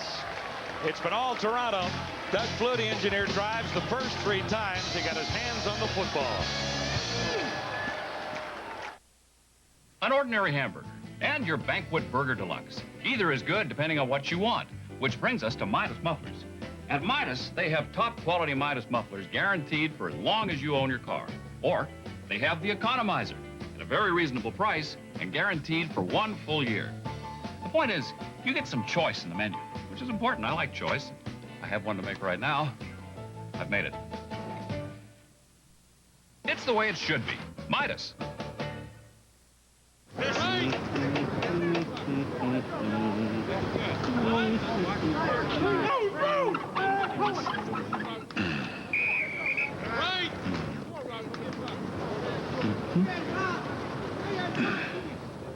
Hey, that's great. But who are the chefs? Not going anywhere for a while? Great. Googly moogly. Grab a Snickers. You spell it. Yeah. Excuse me, would you like to make a long-distance call? And I'm watching the game here. Go ahead. Is this some kind of a joke? Hi, Dad. It's me, Bob. Don't be afraid of the ball. I'm watching Maddie play. Well, oh, that's it. A double. Say hi to your grandpa when you slide. The kid is a natural. He just needs a little bit of tinkering. Like me, a natural. Lead. Take a lead. I'm not smothering him. No, because you always had me lead too far. Run! Oh, he's doing it. He just stole third. There's always something to say long distance. What are you waiting for? Did you hear that? You'll make more if you pitch. Toronto Argonauts have had their hands on the football 5 times. They've scored on 4 occasions. And the Montreal Alouettes have lost their starting quarterback, Tracy Ham, undoubtedly for the rest of the evening. So it's a long road back for the Alouettes, even with Mike Pringle in the lineup. Out to the 40-yard line. Wrapped up by Ken Benson. You know, every good defense is strong down the middle. You look at Waldrop and Stewart, the tackles. You look at O'Shea in the middle, and of course the safety Lester Smith. And strong in the middle, Toronto is. There's Mike O'Shea's interception. It led to Drummond's second touchdown of the ball game. But boy, I honestly believe, you look at all sports, you look at hockey, you look at basketball, you need the strong center. It's no surprise to me that people have those 2 good people plugging up front. With a good middle linebacker and a good safety, you have a chance to have a strong defense. And Toronto has exactly that. Well, and I think they are pretty happy to have Michael O'Shea, but I still think Michael O'Shea should have been a member of the Hamilton Tiger Cats. Graves is wrapped up and dragged down. You know, that's one occasion when the playing field wasn't very even. 2 years ago, when Michael O'Shea became a free agent, he ended up here instead of back in Hamilton. Here's Reggie Givens at the top, forced to play the rush end spot tonight, normally the outside linebacker, but with the injury to Oscar Giles, he's in there, and you know, he just keeps plugging and plugging and plugging, takes on the block of Okiki, keeps working and gets the sack. You know what, though, John, you go back to Mike O'Shea, you make an interesting point. I mean, you know, maybe he should have been a tie cap, but it was his choice to play out his option and go to Detroit and try and make it with the Lions. I'm happy for Michael O'Shea for the more money that he makes in Toronto these days personally. But there are certain things within this league every once in a while that stand out as being a little bit unfair. When the Argos threw all the money Michael O'Shea's way and the Tiger Cats really couldn't compete financially, that's when the playing field is a little uneven. And you still believe in the Tooth Fairy, too? Well, you know, it would be nice. Would be nice. However, time count violation. Montreal number 13, 3rd down. Now, a lot of people say the league would have been a lot better had Doug Flutie never left Vancouver. Well, that's true, too. In some ways. Anyway, I mean, this league where are we going with all of this? I don't know. It was just my little Michael O'Shea speech. And as I say again, I'm happy for Mike O'Shea, one of the nice guys playing the game. Yeah. And he's making a little more money here than he was offered in Hamilton. Well, he kind of looked like a Steel Town guy, too. That's one of the reasons it was nice. More problems, and Baker somehow gets it away with 2:13 on the clock.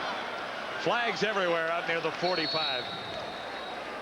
I count 3 flags, make it 4 down there, but this looked like Australian rules football from the start. Special teams, a bit of a problem for the Alouettes 2 weeks in a row. Yeah, Scott Spurgeon, he's in charge of that. Number 39. Well, that can't put exactly a big smile on his face. Looked like Donald Smith finally came up with a football. I thought Baker did a heck of a job to get this thing away. Brendan Rodgers, who came in from the left side.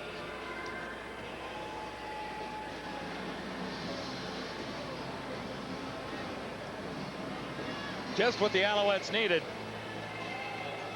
This is 6-point country for the Argonauts. The way this offense has been rolling tonight, they're set up inside the 29. At the half, the boys will be ready. Rod, Marty, Les, and Bob. Little chit-chat about the other game tonight, Saskatchewan and Edmonton. Flutie, shotgun. Mike Clemens tracked down from behind by Tracy Gravely, but Clemens has plenty for a first down. Little hitch pass to Mike Clemens, and that works too. Boy, look at this setup. You got 3 receivers here. Pinball's going to take the screen, but you get 3 receivers blocking at the point of attack on one guy. Do you think you have a chance to make this play work? Look at this. Triple team right there on Harold Nash, and then Pinball has all kinds of room to run before anybody else shows up. But a good scheme. You get 4 receivers to one side, everybody backing off, and then that's the ideal time to throw the quick screen. That's scary. Down to the 15, first down. Make it the 14-yard line. Flutie near side and Pinball this side. Forced out near the 6-yard line by Torrey Hunter. Back to back, the Pinball has a couple more receptions.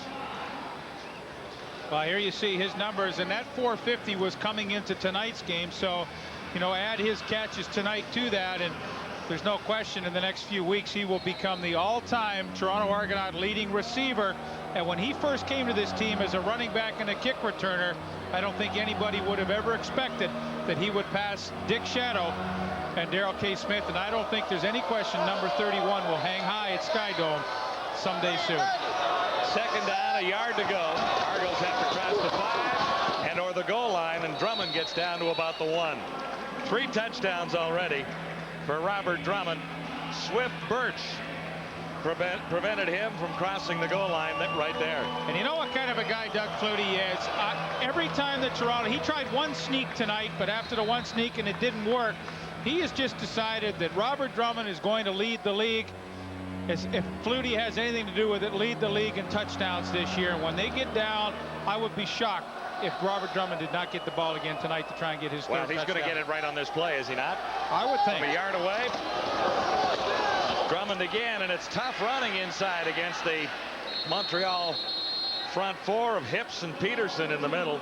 If there's one criticism with this Toronto Argonaut offense that you could make, and it's tough to do, but I think in short yardage, the one thing that they don't have is a big blocking back to lead for one of the running backs. They just don't have that in their system.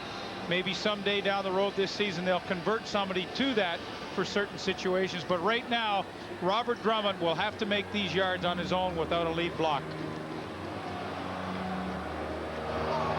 Second down.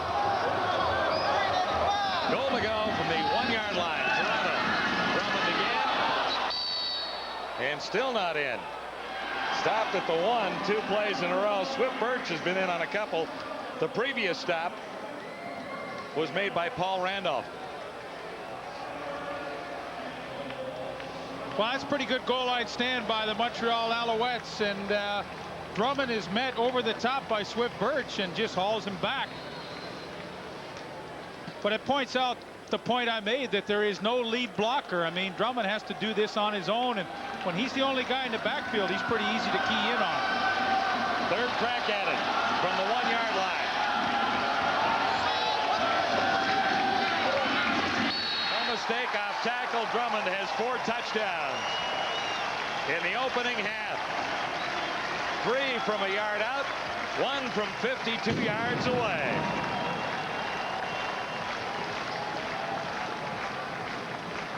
Quite an opening half for Robert Drummond in this Argonaut offense.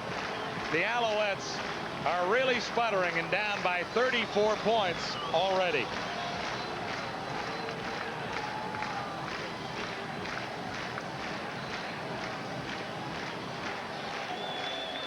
Took 3 cracks to get there from the 1-yard line, but finally they're in. Yeah, was there ever a doubt, though? Not really. Not really. Vanderjack puts another one into the windows at the Skydome restaurant. Robert Drummond leading the league with 7 touchdowns total coming into this one tonight. He now has 11. That time they went off tackle, Leaf. The first couple of times it was straight ahead. Veered a little bit to his right that time and found the opening.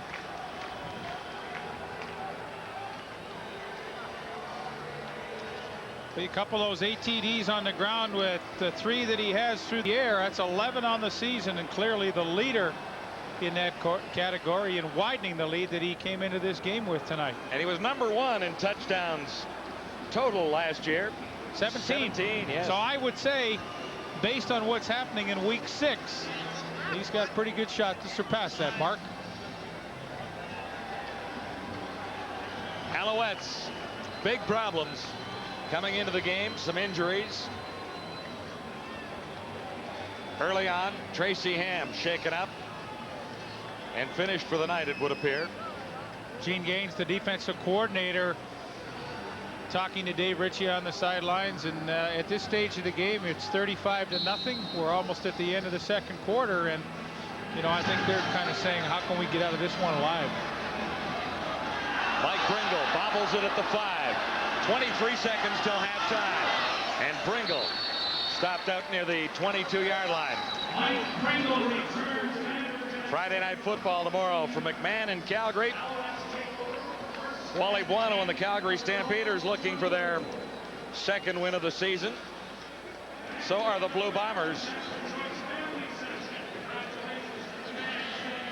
And the afternoon match on Saturday, live from Ivor Wynn. The Lions and the Hamilton Tiger Cats. Hamilton winning for the first time last week. It sounds like Anthony will be back at the controls for Hamilton.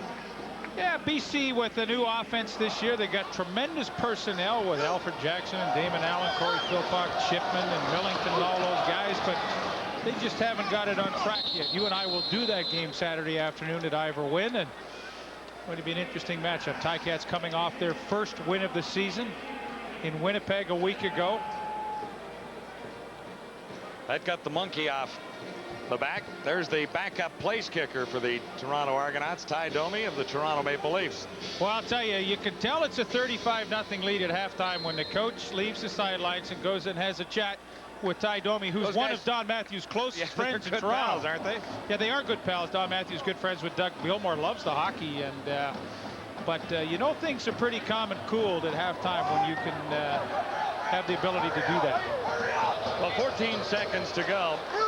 The Alouettes down by too many to count.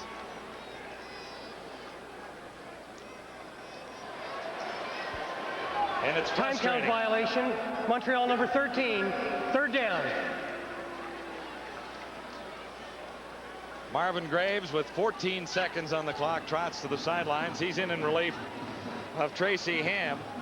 About a week ago, I think John Kalin would have been the backup to the backup among quarterbacks with the Montreal Alouettes as a quarterback at University.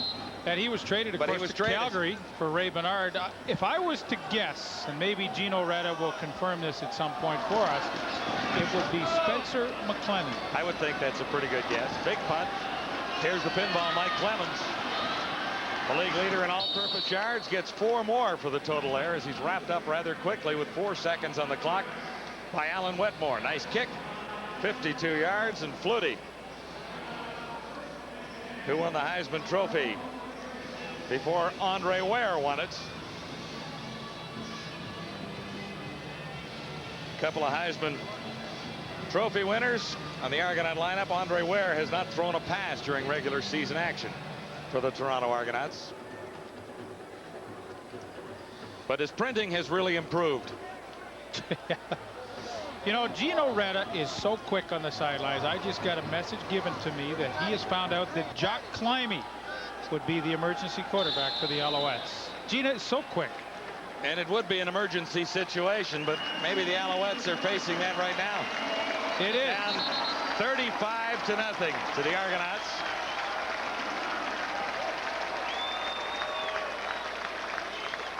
Make it official, George.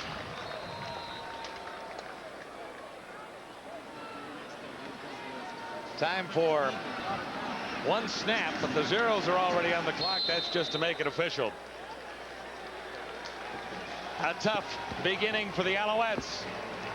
At Skydome in Toronto, the Argos were awesome.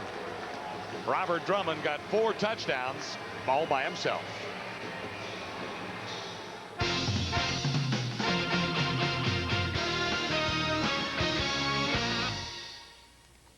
Welcome back. CFL Live at the half. What a half it has been for the Argos. Rod Smith back with Bob Obilovich, Les Brown, and Marty York of the Globe and Mail. Well, if you didn't catch it, and I'm sure you did, it was beach party night so far at Skydome. And yes, the Alouettes are getting sand kicked in their faces. It is ugly so far down at the Dome. Forget about the Argo offense for a moment, and it's hard to with 35 points on the board. Les, we talked about it before the game. Toronto's defense is every bit as good and dominant as that Argo O. And what else did we talk about at the beginning of the game? We talked about Mike O'Shea.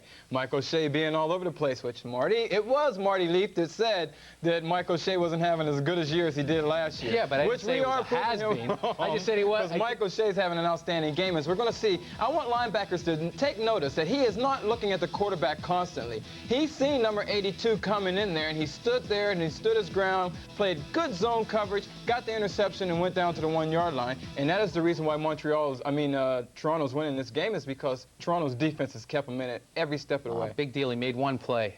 Oh, don't get so bitter. It's only the half right now. Well, listen, I need to pick out a coach. Okay, here's your scenario. Your team is down 35-0 at the half, and you've lost your starting quarterback, the star of your team. What are you going to say to those players in the locker room? In this case, of this game, I might even be inclined to call Marty York. I don't. It's gotten that bad, hasn't it? It is bad, really. I really thought Montreal would come out and play with a lot more emotion and intensity than what we've seen so far. And the only thing you say at halftime in a game like this, I think Coach Ritchie just has to challenge his players to show that they're professional athletes, that forget about the first half. Let's go out and win the second half and at least show that we can play with these guys, because we're probably going to have to play against them later on in the season.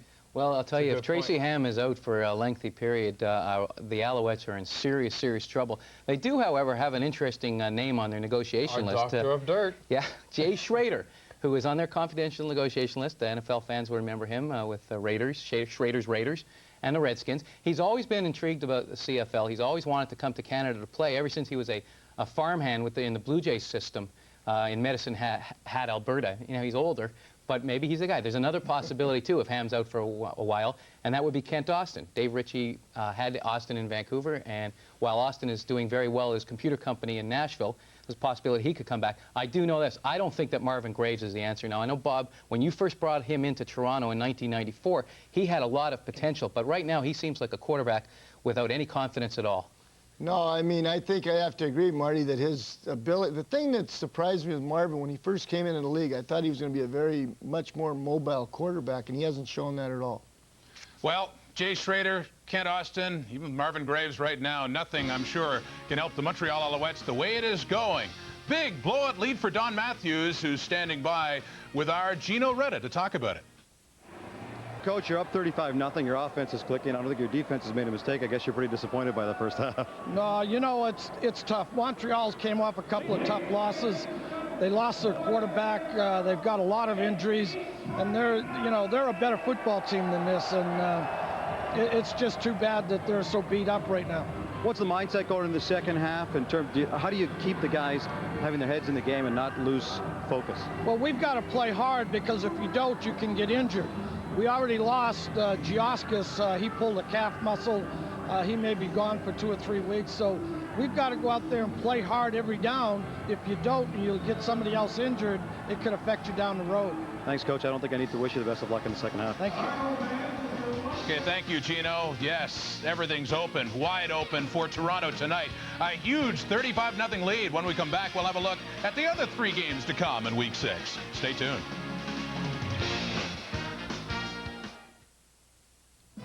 Welcome back to CFL Live at the half. All Argos 35-0 over Montreal at Skydome. It's not the only game tonight, not the only game involving a first-place team against a second in the West. That's the case. Commonwealth Stadium, 20 minutes from now, the kickoff between the Eskimos and Saskatchewan Roughriders. They met in Week 2. Edmonton won it by just 6 points, and the Eskimos know the Riders will be tough to beat again, although not every player seems to feel that way. They are, without a doubt, probably the best defense in the league as far as speed and the guys that got covering. It's an all-star defense they have over there, and we got lucky down at Taylor Field, and hopefully we get lucky again this week. I'm looking forward to the game personally because I get to play against Patrick Burke. I mean, I've been looking forward to doing that for my whole career because I've heard things about him being a good DB and one of the best man-to-man cover guys in the league, but I think that's garbage. I don't think he's a good man-to-man cover guy at all. I'm just looking forward to playing against him. The thing that I think they're most improved in is that their belief that they can win. And I think confidence is such a factor in this league or in any sport that's a lot of times what makes the difference is whether you believe in yourself. And they believe in themselves. And we know we do, so it should make it a heck of a game. And we'll update that one before we go. We also have the Winnipeg Blue Bombers and Calgary Stampeders. Friday night football tomorrow night at 9 o'clock Eastern, 6 Pacific time. Both of these clubs at 1-4 in a lot of early trouble. Kevin McDougall gets the start for Winnipeg after Chris Vargas threw 5 interceptions. Now, meanwhile, what do the Stamps need to get motivated? Linebacker Anthony McClanahan says he knows what they need. The veterans of the teams, called the meeting and got everybody in there. And to let everyone know that it's not over yet and cut all the bickering and everything out. And it came, at the end of it, we got a more positive thing out of everything. And so I think it helped everyone out. I think we had a great week of practice because everybody was positive about themselves coming out the meeting and bringing the positivity on the field. This team needs a kick and a swift ass. That's what they need, truthfully. And that's what we're going to give them. And that's what we're going to give each other. And that's what we've been talking about all week long, about, helping each other out, patting on the butt when somebody makes a great play. Just have some fun like I had fun last year. I had the best time of my life with the blonde hair and whatnot. And you know what? Come Friday, come check me out, because I'm about to have some fun again. That's what it's all about. Yes, Anthony McClanahan says he knows what they need in his flamboyant style. Maybe, Marty, the other thing that they need is a slot back like Alan Pitts. What are the chances of him returning to the Stamps? Well, Rod, rumblings are strong right now that the Stampeders are going to have Alan Pitts back in their lineup pretty soon. Now, his hand was crushed into smithereens in a street fight in L.A. before the season, and there was talk that he wouldn't be back until the playoffs at least. But Roy Shivers, the assistant general manager in Calgary, has visited Pitts in L.A., and there's a possibility he'll be back in a couple of weeks. Well, as for the comments of Eddie Brown and Patrick Burke, what do you think of that? Patrick Burke, easy to run a route on? Well, you know what? I've never seen wide receiver talk more junk than a defensive back. But it's surprising. It's good to see. And I think they're going to have some matchup. I don't know. Patrick Burke's a good defensive back. The only thing that I see is wrong with his coverage is that he doesn't catch the interceptions. Obi, I just want to ask you about Winnipeg and Calgary and the quarterback change for the Bombers with McDougall coming in. What do you think of that? Well, I think because Vargas had such a poor game the other night, obviously they think they want to go with McDougall and see what he can do. But going into that game, Chris Vargas had only thrown 1 interception, and then he just blew up in that game with 5 picks. So they'll have to just play it by ear and hope they can get some consistency at quarterback. And we got one other game for you this week. It is on Saturday. BC Lions taking on the Hamilton Tiger Cats. That one for you at Iverwin Stadium, 12:30 p.m. Eastern. At the half, the Argos 35, the Alouettes nothing. CFL Live returns after this. Well, Jerry, I don't know about you. Looking for something different? Want to get involved? Feel the rush. Get in the game. The CFL is back. More radical than ever. The action never stops. It's hard-hitting, high-scoring football. Wear the attitude. Feel the rush. Get in the game. And he's taken down. I'm the heat scorcher. I'm the sun. A fireball high. Son of a gun. In my grip. The sweat will drip. I'm the king of heat. I will defeat. I'm a slow blizzard in a sea breeze. I'm frost. I chill to please. New, refreshing. The name is Frost. The heat has lost. New Gatorade Frost. Too cool.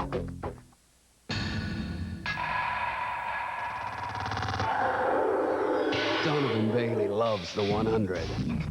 The Maple Leaf 100% all-meat Frankfurter. They aren't like typical all-beef hot dogs because all beef isn't always all meats. Maple Leaf 100s are 100% all meat and seasonings only, with no fillers, byproducts, or MSG. That's why Donovan loves finishing a 100. Maple Leaf 100s, because all beef isn't always all meat. Here at TSN, of course, we're live and interactive, and here are your updated standings on QB1 throughout one half of this football game at Skydome. A game that sees the Argos dominate, certainly on the scoreboard, 35-0, but I get the feeling they're dominating in just about every other category, don't you think? With the numbers, let's head back to the Dome and join John and Leif, guys. We talked about first downs at the outset, and the Toronto Argonauts had an awful lot of those compared to Montreal. They scored the first 3 times they had their hands on the football, and that's pretty well a story, isn't it? Yeah, it really is. I think, you know, you look at Toronto and how well they dominate teams in the first quarter of play. Well, they did it for 2 quarters in this game. The numbers clearly indicate that. Time of possession, we talked that sometimes that is not a meaningful statistic, but it truly is in this case. And you know, if you look at Montreal, I mean, just total disarray. And what do you do? 35 points down at halftime. If you're Dave Ritchie, I don't think you go in and yell or anything. I think you just have to say, guys, let's try and win the second half and see what happens. I don't think there's really much the Alouettes can do, being down 35-0 at halftime. A sports break coming up with Darren Detition before we bring you back to Skydome for second half on CFL Live.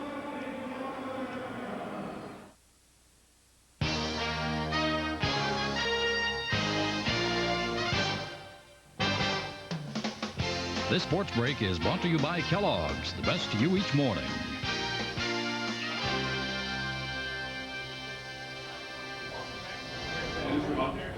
This sports break, Major League Baseball's trading deadline will hit at 12 o'clock Eastern time tonight, but already there have been a number of blockbusters, none bigger than the Oakland Athletics sending Mark McGwire to the St. Louis Cardinals for 3 pitchers. McGwire last season hit 52 homers. He's got 34 dingers this year. He says he looks at the trade as being a challenge.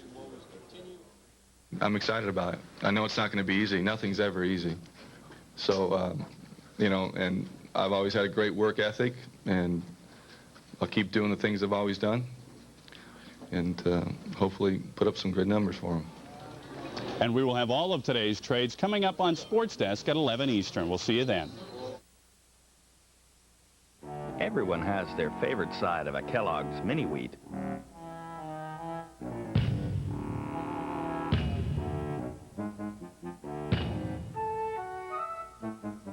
Try it for its nutritious 100% whole wheat side, or try it for its delicious wheat frosted side. Kellogg's Mini Wheats. Which side are you on?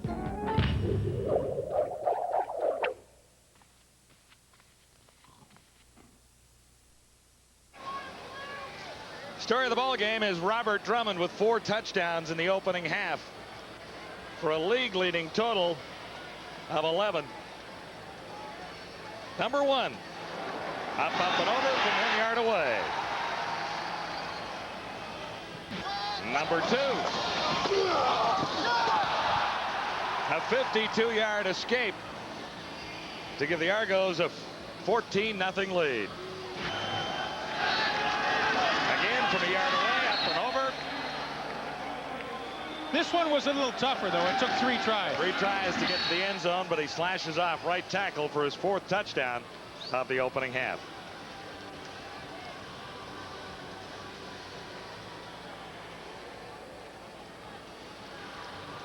Four touchdowns for Robert Drummond, 13 carries, 67 yards. And the Montreal Alouettes have been unable to get on track. And the bad news is Toronto gets the ball to start the second half. First time that the Alouettes have kicked it away. The Argos have all the touchdowns and a 35-0 lead. Mike Pinball Clemens beginning at the 5-yard line. Still tough to bring down. He's out to the 25. A 20-yard return, the leader in all-purpose yards in the CFL coming into this one with 1,214. He's added to that total here. Alan Wetmore making the tackle. And Flutie heads onto the field with a 35-0 lead. You think there's any chance that Flutie's going to make way for Andre Ware to get a little playing time in this one tonight? Oh, you would think that maybe Andre Ware would, but, you know, Doug Flutie's the kind of guy. You know, Lancaster was like this, too. Regardless of the score, he never wanted to come out of the game. And Doug Flutie is one of those quarterbacks, too. He likes to start the game regardless of the outcome, and he likes to finish. But I would think if Toronto builds up on this 35-point lead, Andre Ware should get some playing time. Mike Clemens' first carry coming out of the backfield. Tracy Gravely had him wrapped up, and we told you the story of Tracy Ham in the opening half. He is finished for the night, 1 of 3 for 23 yards. Taken out on a big hit. He has a concussion. Eric Johnson getting to Tracy Ham as he tried to elude the pressure from the Toronto Argonauts.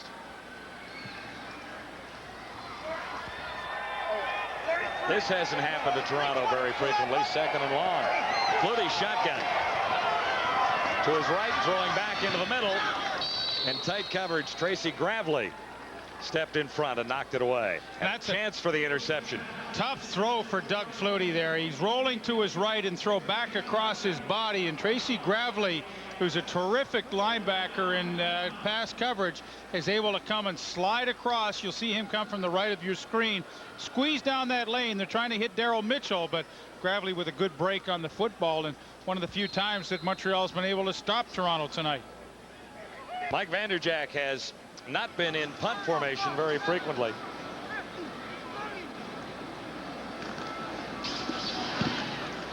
This one off the side of his foot. Chris Wright takes it on one hop.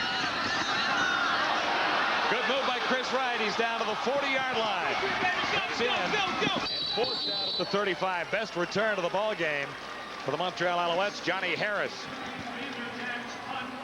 Finally forced him out of bounds. Chris Wright took one back 60 yards against Hamilton, opening game of the season.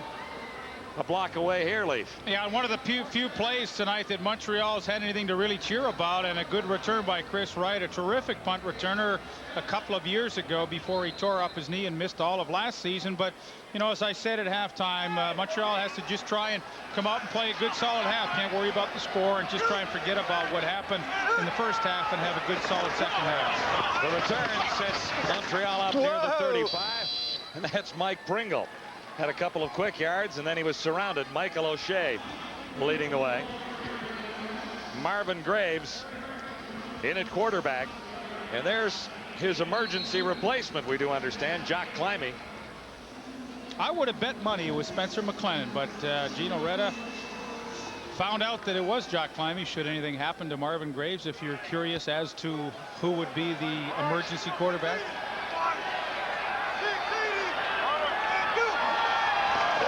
Second down. Graves has Pringle swinging out of the backfield. Big collision. And Pringle ran into Adrian Smith. Have a listen to this one.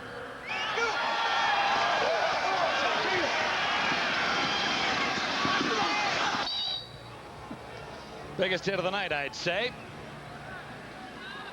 Or at least the loudest that we've heard up here. And that was a good sound, as they like to say. Third down, the Alouettes, no choice but to gamble here. And it'll depend on where they spot the ball. I think Graves might have had forward progress for a first down. He needed less than a yard. Ken Benson wrapped him up, and Graves says, I have the first down. You know, going back to that Pringle and Adrian Smith hit, to hear the sounds of the game. I have some friends at the ballpark tonight, and they're kind of just touring around and having a look at this from all different angles. And I said, the best and the most fun you're going to have is when you get down to ground level live and hear the sounds. And that was a great sound of two guys meeting head on. They did not make the first down. I thought Graves' forward progress might have been enough, but the Argonauts refuse. And the Alouettes give it up on downs. Well, the Alouettes can't buy one here. Marvin Graves on the quarterback sneak, and Ken Benson, 37, is there, wraps him up, and with his good upper body strength just hauls him backwards. And, you know, I don't think it was a bad spot. He just didn't get it far enough. Third turnover by the Alouettes. The Argos have one interception grabbed by Harold Nash.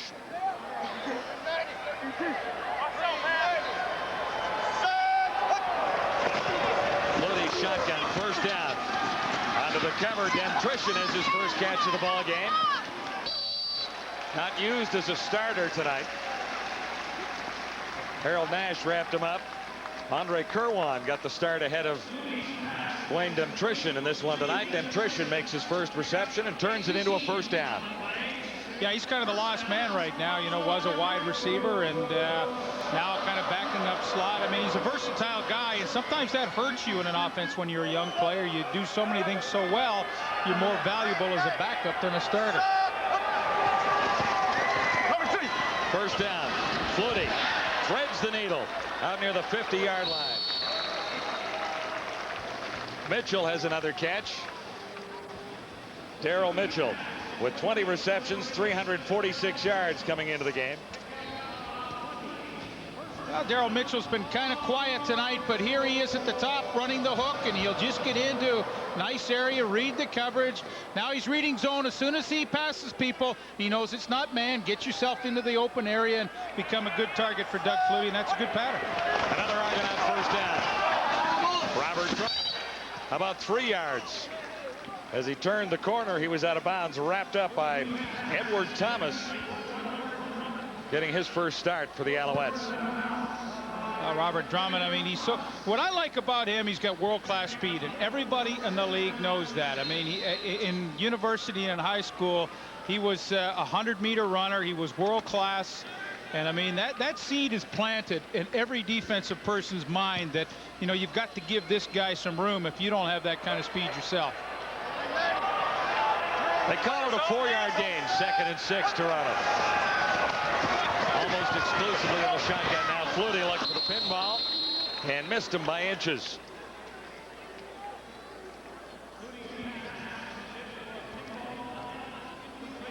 How do you stop Robert Drummond?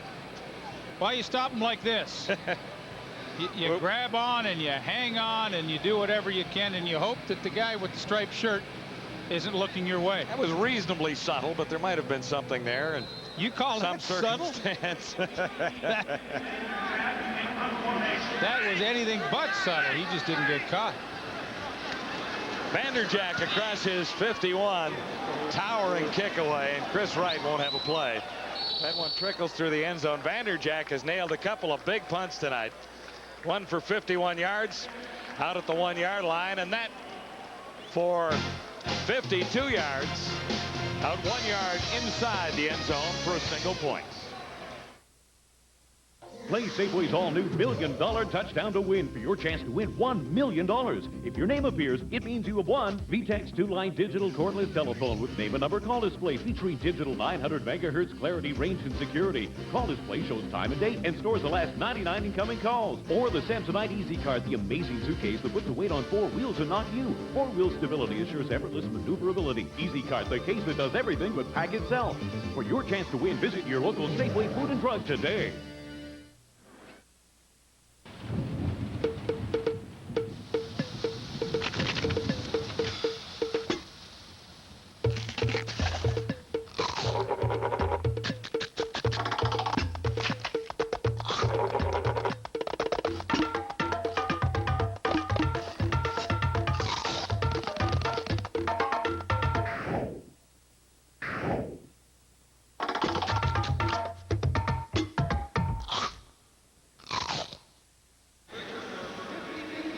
Marvin Graves at the control for the Montreal Alouettes with Tracy Ham on the sidelines and looking on from the bench, not remembering all of what happened in the first half.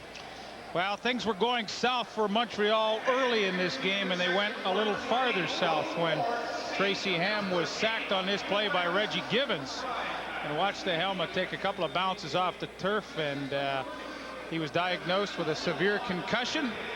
Not going to take any kind of chances with him, and Tracy Ham will not play, obviously, again. Gino, an update.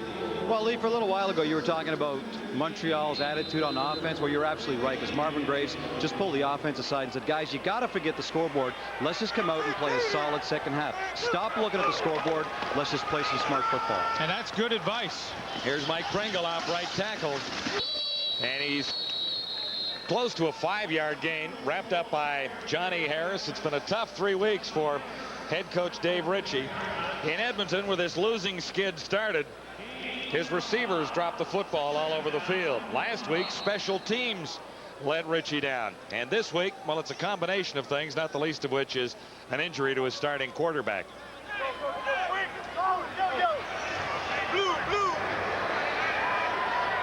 Second and 6. Alouettes at the 39.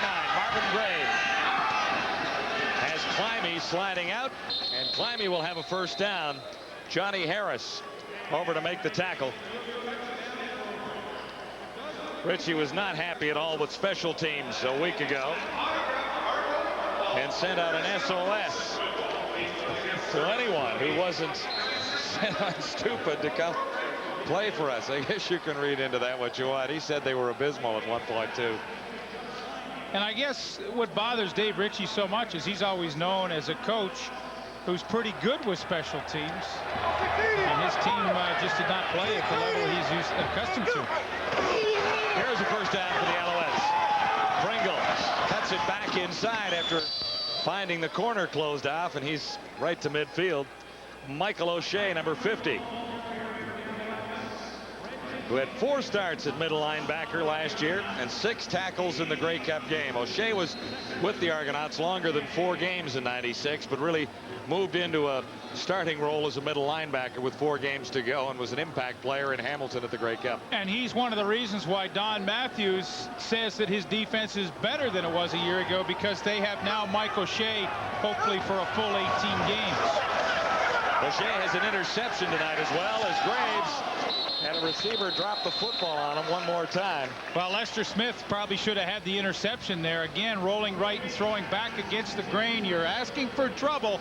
And Lester Smith, 36, the middle safety for Toronto, was just hanging in the weeds, reading the quarterback, and he comes in and almost gets this interception.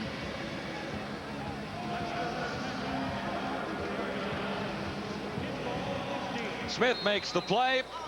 The Alouettes kick it away, and the pinball waits back at his 10-yard line.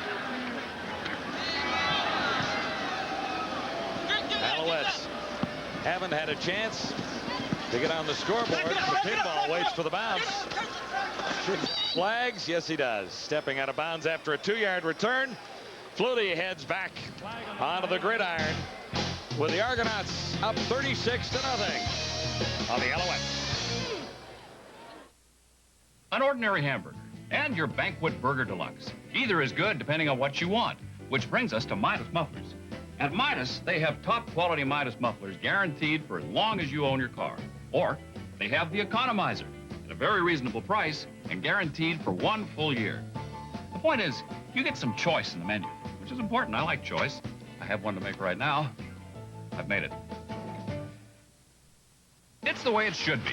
Midas. You know, the real me is pretty basic. I'm even a little practical. Like a while back, I noticed I had some flakes. So naturally, I started using Head & Shoulders. It helps keep the flakes away. And if it leaves my hair looking like this, why mess with a good thing?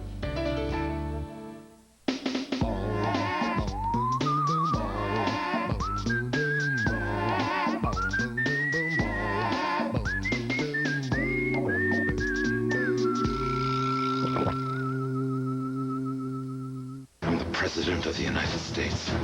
Rolling Stone magazine raves Air Force One as breathtaking, gripping, nail-biting edge-of-your-seat entertainment. And Joel Siegel of Good Morning America says this is the one you've been waiting for. Harrison Ford, Air Force One, now playing. To the millions of people who've seen Men in Black, we'd like to say, please look directly into your television. Men in Black. See it again. For the first time. CFL and players are banding together to help out Tony and friends, looking for bone marrow donors and raising awareness for this fundraising campaign. An ex-Argo lineman, Tony Antunovic, has been stricken with a disease and is trying to recover in Vancouver. So every CFL ballpark over the last little while has been trying to raise money and awareness. The Lions raised $14,000 at BC Place the other night. The Argos are trying to match that. As Flutie goes down, wrapped up by Alfred Payton. Well, one of the few times Alfred Payton has been able to get near Doug Flutie tonight, coming off the corner, and a little hand battle fighting, and he gets in on Flutie. Beats the block of the Toronto Argonaut right tackle Jeremy O'Day.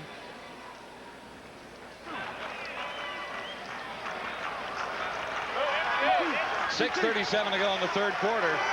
Flutie down for the second time. And looking at second and 17. Fires quickly, Drummond the target. And Drummond back almost to the original line of scrimmage. Edward Thomas wrapped him up, number 97. Talked about how long Don Matthews would stay with Doug Flutie with a 35-point lead to begin the second half. And you were talking about Flutie would stay in as long as he possibly could. Yeah, and I think he will. You know, I mean, Don Matthews has never been a guy that worries about trying to protect his players. Doug Flutie wants to play. I mean, they have a good offense. He works all week, and I think he wants to enjoy and deserves to enjoy the fruits of having a great offensive game, and let him stay in there. And I'd be surprised if Andre Ware didn't. If he comes in, probably won't be till halfway through the fourth quarter. Chris Wright returning, but not much there. You know, there's two sides to that. I mean, you work all week, and if you're having a great night, why should you make the guy come out? And I think then the other side is you've got a big lead that can't really be overtaken, or at least if your other quarterback came in and threw a couple of interceptions, you got in danger, you could put Flutie back in. But there's a point in time where you wonder if it's worth it to keep Flutie out on the field, and the thought is of injury. Well, sure there is, but I mean, I don't think you can coach that way, worrying about that. I mean, obviously, you know, every head coach has his own style of how he likes to do these, and I know Doug Flutie wants to play, and heck, I guess you got to let him play. Marvin Graves for the Alouettes has Nigel Williams, and Williams slants in for a gain of better than 6, I'd suggest. Demetrius Maxey got over to make the tackle. Marvin Graves began his career as an Argonaut with that Obie's year, 94-95. Well, he was a rookie out of Syracuse, and he led the Ticats in a come-from-behind win over the Hamilton Tiger Cats, and I really thought that was going to kickstart his career. Then he had the back injury, he had surgery, and he's just never been the same quarterback since. And hasn't had a great deal of playing experience over the last couple of years. Very little in Montreal this year.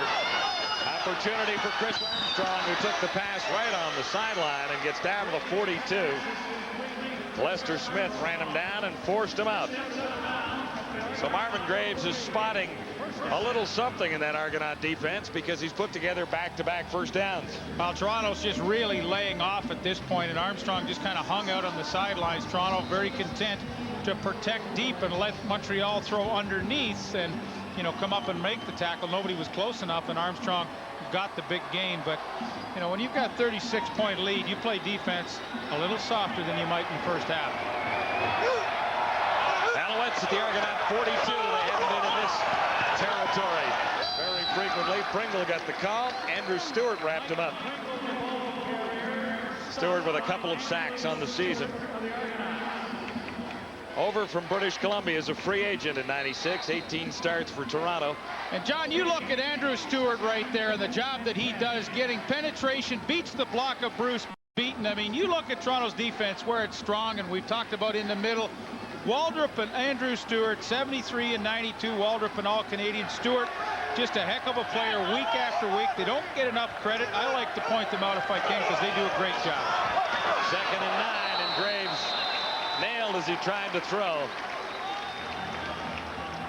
Eric Johnson, a significant contribution to this Argonaut defense. Second start for Johnson with Giles on the sideline. And watch Johnson coming off the corner. He just comes free. Nobody touches him. Not enough people up front. And Marvin Graves pays the price as he gets it from the blind side. And I think Graves can count on anytime he's in 2nd and 10 or 2nd and long, that he's going to see some heat tonight, regardless of the score, because, I mean, Toronto's shown that they like to do that. They have success with it. And Eric Johnson got the good pressure and a nice hit. Terry Baker hitting on 70% of his field goals. This from 49 yards away. His longest in 1997, 44 yards. So Baker good on 7 of 10.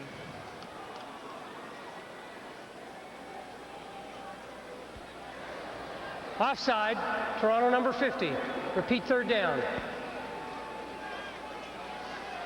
I think Mike O'Shea did that on purpose because he knew he was a man short.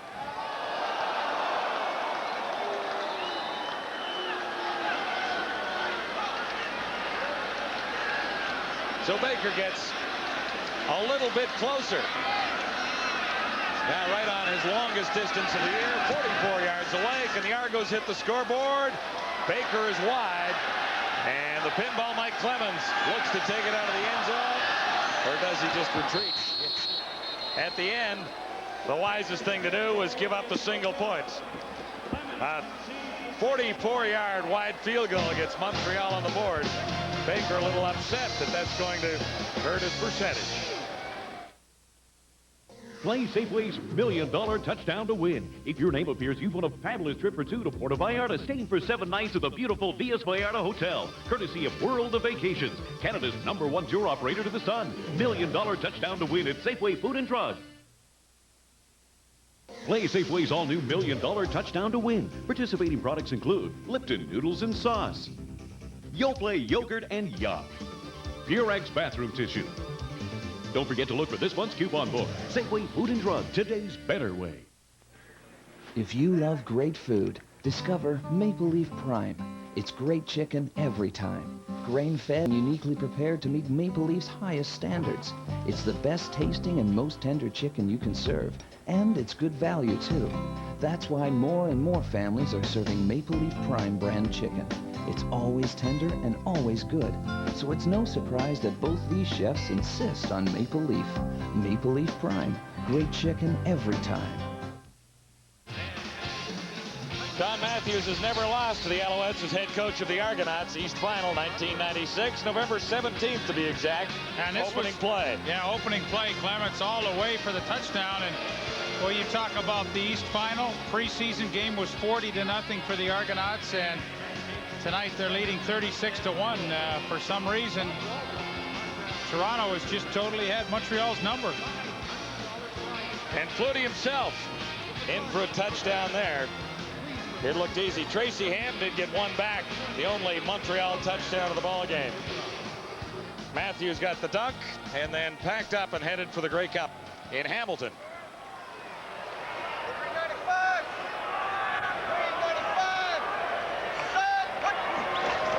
3:15 to go, third quarter. Shoveled ahead on first down for Drummond. And he's got about 5 yards. That play has worked a couple of times. Torrey Hunter up to make the tackle. Well, I love this, and the shovel play. And watch Swift Birch out here. I mean, you know, if he goes for the quarterback, which he does, Flutie just runs the pitch underneath on the shovel. I mean, you just can't make the right play. Swift Birch is in no man's land, and if he stays with Drummond, Flutie will just run the ball. And the Argonauts, I mean, it looks like a rather easy play to defense, but for some reason teams cannot do it, and the Argos have made a living with that play this year and all variations of it. It's really an option play, isn't it? Because the quarterback takes it, draws the guy. The defender comes at the quarterback, he shovels it to Drummond. So it's an option, and the defensive guy has all kinds of bad options. Yes, it doesn't have very many. Here's Gino. John, I'm just standing next to Andre Ware, and Don Matthews walked up to him and said, unless something dramatic happens, you'll be starting the fourth quarter. So Ware just kind of gave it the pump of the fist. Looks like Andre Ware is going to start the fourth quarter for the Argonauts. Well, I think that's a wise decision at this point in time. There we go. The debate is over. He's going to play. See, I like it when Don listens to us. Just that subtle little suggestion we made that maybe Ware should get a little playing time. You know, when you haven't played it down, if Flutie goes down at any point in the season with some kind of a minor injury, you'd like to think that your quarterback had seen a little activity this year. Correct snap. And Drummond on second down at about 4. Comes up a little shy, I do believe. Alfred Payton wrapped him up, number 57.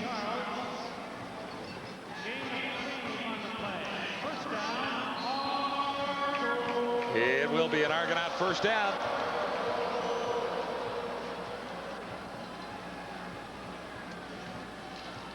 Story of the game is Robert Drummond with 4 touchdowns in the opening half. Argonauts have put just 1 point up in the third quarter, and 2:06 remains in that. Correct snap to Drummond again.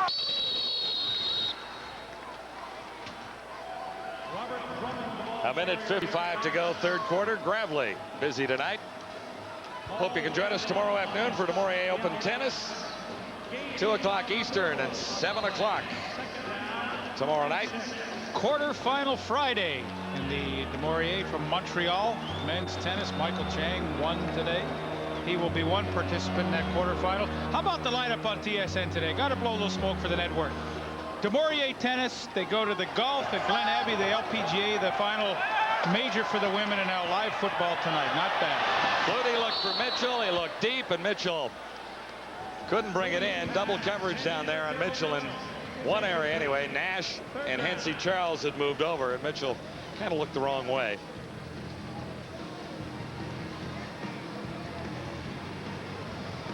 Argonauts wrapped up their dominance of this game rather early with touchdowns in the first 3 possessions. Missed possession 4 and then came back and scored again on their 5th possession.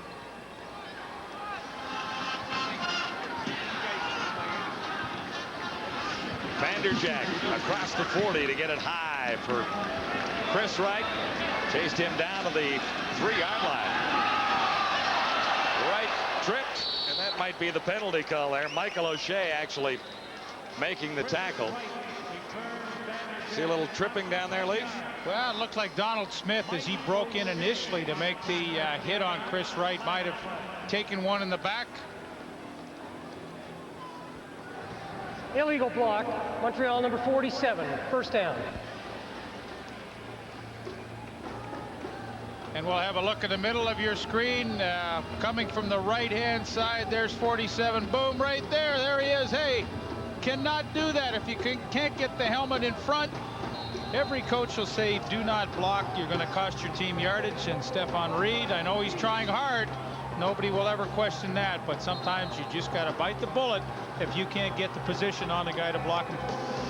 Put your head in front. Reed missed last week's game with an injury and is back in the lineup. One of the solid special teams players for the Alouettes. So here Montreal begins. Back inside the 5, first down. Pringle.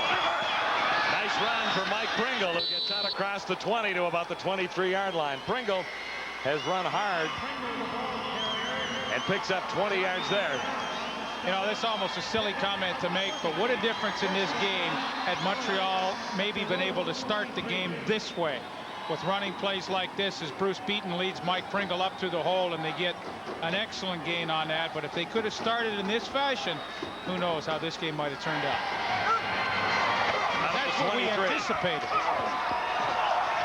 Graves fake once, takes it back down, and it's forced out after a gain of about 3.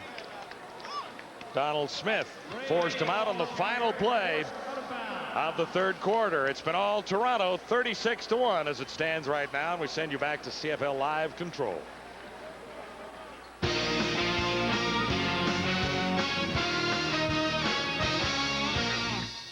Welcome back, CFL Live after 3 quarters. We'll talk about football in a second, but this being the Major League Baseball trading deadline, we do have some news to report. The Toronto Blue Jays have swung a deal with the Seattle Mariners. They acquire outfielder Jose Cruz Jr., currently batting .269, and they do part finally with Mike Temlin, who's always been the subject of criticism and some praise earlier on. Paul Spoljaric, the lefty, the Canadian, also off to Seattle. We'll have more on that on Sports Desk. Back to the football game, and we heard, Obi, that Andre Ware will get some action in this quarter to come. Good call? Yes, I think that's a smart call by Coach Matthews. I think it's an opportunity to give your backup quarterback a chance to play and get some valuable game experience in case the worst happens, or you know, just to give him a chance to run the offense. You know what? I can't believe that Toronto gave up a single point.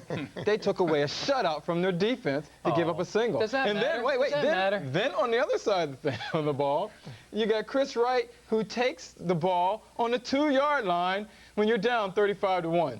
No, where's the single going to matter in here? Is your tongue in your cheek? Does it really matter that they give up the shutout? Yeah, it does. It does? It Why? matters Explain. to the defense. Explain. Pride type of thing. You know, that we shut out one of the best offenses in the league. You know, that's something, it's big, yeah.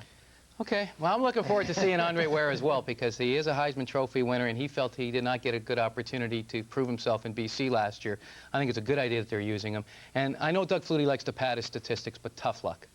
Well, yeah, Andre Ware, Andre Ware had his cracks in BC and with Ottawa as well, but never with the supporting cast that he has with the Argos. It will be interesting to see how he does in this 4th quarter with a huge lead. Back to Skydome now we go for John and Lee. 4th quarter of a long football evening for the Montreal Alouettes. And warming up at the Argonaut bench is Andre Ware. As Gino told you, we were expecting him to begin the 4th quarter, and when the Argonaut offense takes the field again, Andre Ware should be out there to see his first action as a Toronto Argonaut regular season. Meantime, the Alouettes are looking at 2nd and 7. back at the 26. Marvin Graves in for Tracy Ham, injured in the first half. Graves finds Climby. Climby turns it into a first down. Good move by Climby to spin around. Stopped by Donald Smith. It's been all Argonauts so far. 285 net yards to 116, and first downs 19-7. Tell you what, if you just looked at those and said, tell me what the score is. Might have a decent guess that it's at least a 20-point lead, and it's more than that. 35-point lead for the Argonauts, heading for their 5th win of 97. Armstrong made the catch. It was hit immediately by Donald Smith, back in the Argonaut lineup for the first time since breaking his arm in week 1 in Winnipeg. And he will wear that cast for the remainder of the season, apparently, to protect that arm that he broke against the Winnipeg Blue Bombers when he came into the backfield and tried to tackle Ronnie Williams. But nevertheless, good to have him back. Donald Smith back at cornerback. That moves Marcelo Simmons inside to a more familiar halfback spot. Second down. And Pringle turns this into a first down with a bit of nifty running after making the catch. Ken Benson had him wrapped up. Just nicely into the 4th quarter. Montreal down by 35. Well, one of the better offensive tackles in the league, Neil Fort. Watch the effort he makes to get out and get the initial block for Pringle here. If you can follow him, a little swing screen, they call it, boom, right there on Eric Johnson, the point of attack. That's where you need the key block, and Pringle picks up some good yardage. But Neil Fort, a big man that moves pretty quick. Alouettes putting together a couple of first downs. Pringle lost it, and he may have gotten it back. Flags are down as Pringle lost the football and then recovered it. Now, you want to see some miscommunication. Check this out. We just gave Neil Fort the bouquet. Now, here's Neil Fort. Here's Roosevelt Patterson. Watch this. Tripping. One goes one way, Toronto number one goes 92. the other. First down. And watch what happens. Boom! Don't you love it? In all fairness to Patterson, he hasn't had a lot of practice time, but goodness gracious, that's funny to see. And when you're pulling, you're supposed to pull the same way as the guy standing next to you, right? well, regardless of the outcome of this game, they're going to have a few laughs about that in the film session tomorrow, because that's always good for a few laughs. Patterson had one practice with the Alouettes prior to the game tonight. Marvin Graves looking deep. This one's up for grabs. It's a touchdown. What a great catch. Nigel Williams kept his eye on the football and gets to the end zone for the first time. Adrian Smith will not be happy looking at that on tape in the Argonaut room, no matter what the outcome is here today. Well, Adrian Smith was just saying, you know, I'm the receiver, I'm the receiver. Boy, I've got a nice interception coming here. And then all of a sudden, Nigel Williams steps in front like a defensive back and gets the touchdown catch. And one of the things that he hasn't done that well in his young career is go and take footballs away from defensive backs, but that time he did. First touchdown of 1997 for Nigel Williams. It may be too little too late for the Montreal Alouettes, but at least it's something to build on. Play Safeway's all-new $1 million touchdown to win for your chance to win $1 million. If your name appears, it means you have won Fill-A-Shave with Reflex Action. It adapts comfortably to the contours of your face. Closer contact for a closer shave. Fill-A-Shave from Philips, our closest shave ever. Or the Elna 1010 sewing machine, beautifully designed with a classic appearance that offers quality and performance at a competitive price. Ideal for mending alterations, crafts, and fantastic for the beginning sewer. For your chance to win, visit your local Safeway Food and Drug today.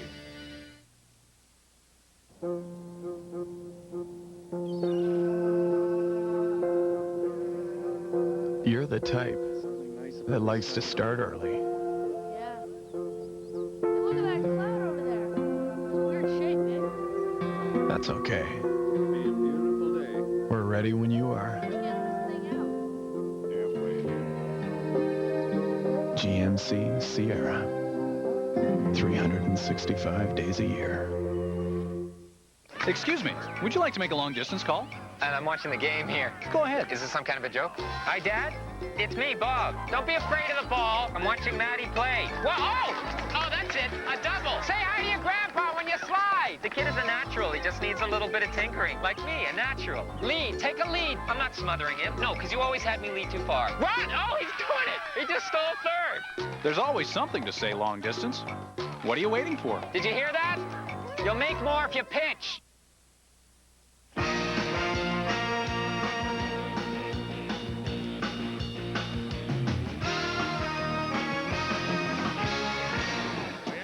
Lid is open at Skydome, and the Argos are running away with it, scoring on their first 3 possessions to make it 21-0. It is now 36-8. Toronto leading the Montreal Alouettes. And Terry Baker gets sent to kick off after the Alouettes' first touchdown. A long strike to Nigel Williams. The pinball, Mike Clemens takes out. A seam opens up. He's got a couple to beat, and he's tracked down at midfield from behind.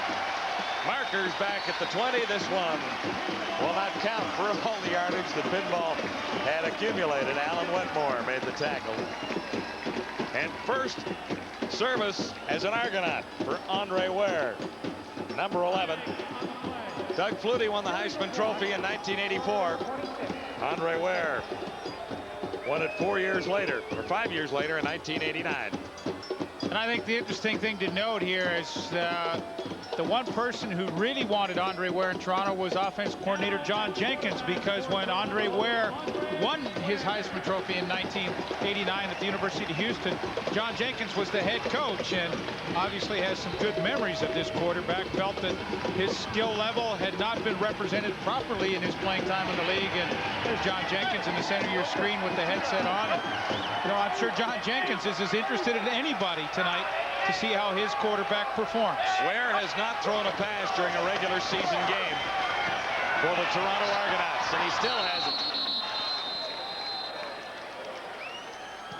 Well, I guess he did get that one away. Sort of. Alfred Payton had him tracked down. And Alfred Payton came a long way from the backside to make that play on Andre Ware, and here's Payton right up at the top right there, and watch how far he's going to come to make this play all the way around. 97 or 57. They fooled me. Yeah, he didn't have to go all the way around. He sort of slid through there. But it was a nice circle you drew, Lee. It's a great circle, wasn't it? That. I got caught. Second down and a whole bunch for the Argonauts. Doesn't happen often, but I got caught. Well, every once in a while we'll have a chuckle. That was Drummond, who's had quite a night. 4 touchdowns. Don Matthews edging ever closer to that record of 147 victories by a CFL head coach. After tonight, he will be 5 away from Frank Clair's milestone set so many years ago. That's back a couple of decades that record has been standing. Alouettes will get good field position as Wright stands at the 45. Vandercheck, though, lifts this one all the way back to the Alouette 45. Wright gets back to midfield almost, wrapped up by Marcelo Simmons.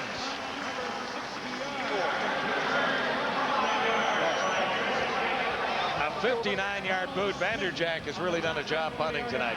He really has, and again, you look at kickers, and I think the direct relationship to how well they perform is how high their confidence level is, and Mike Vanderjack's is at an all-time high. And I said it earlier, ever since that Grey Cup last fall, he has just done nothing but kick superbly. I mean, he kicked superbly before that Grey Cup, but that's well, there were some question marks about who was going to do the kicking for the Argonauts last year. Vanderjack has responded and is averaging 45.4 yards coming into tonight's game.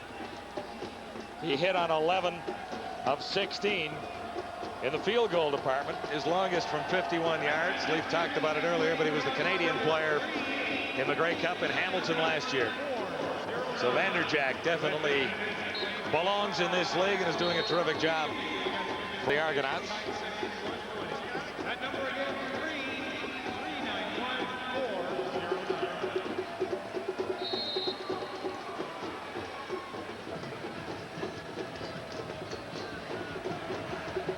Argonauts had to call a timeout to get the right formation on the field. Now it is 1st and 10, ball at the 54-yard line. And flags everywhere right at the snap of the ball. Marvin Graves in relief of Tracy Ham, out with a concussion in the first half. Procedure, Montreal number 65, Pete, first down. That's the newcomer at right tackle, in for Mark Dixon. That's Roosevelt Patterson. Tracy Ham still wondering exactly what's going on out there, I would think. Concussion is the report, but I'm sure he's got a rather severe headache after taking the hit. When hit by Eric Johnson first half. Too far for Climby.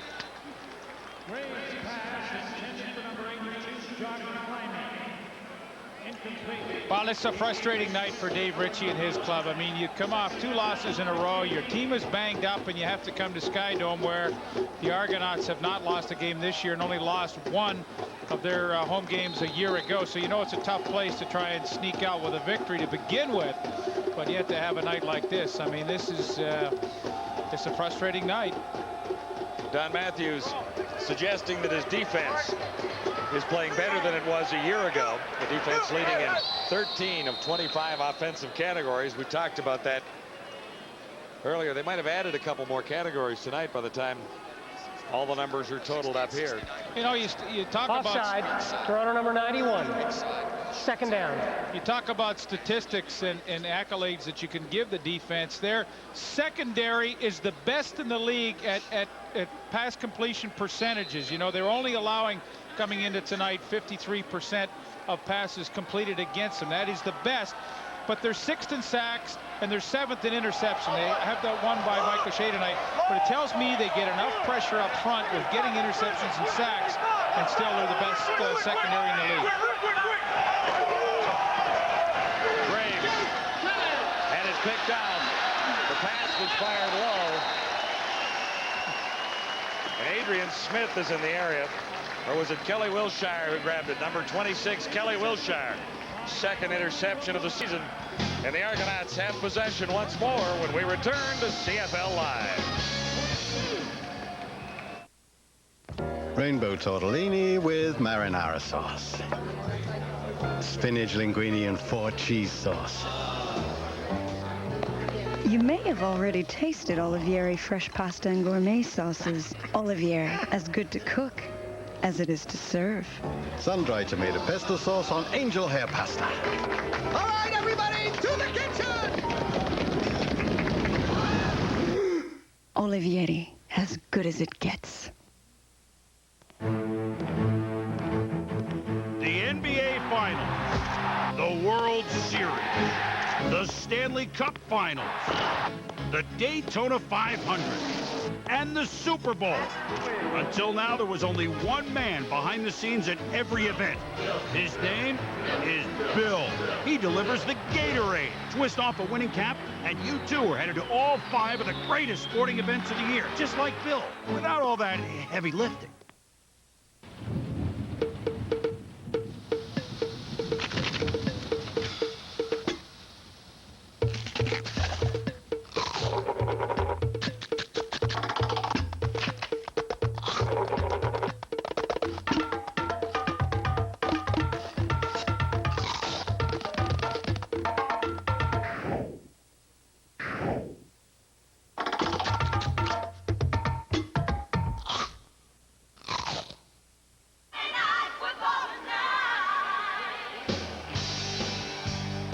Friday Night Football.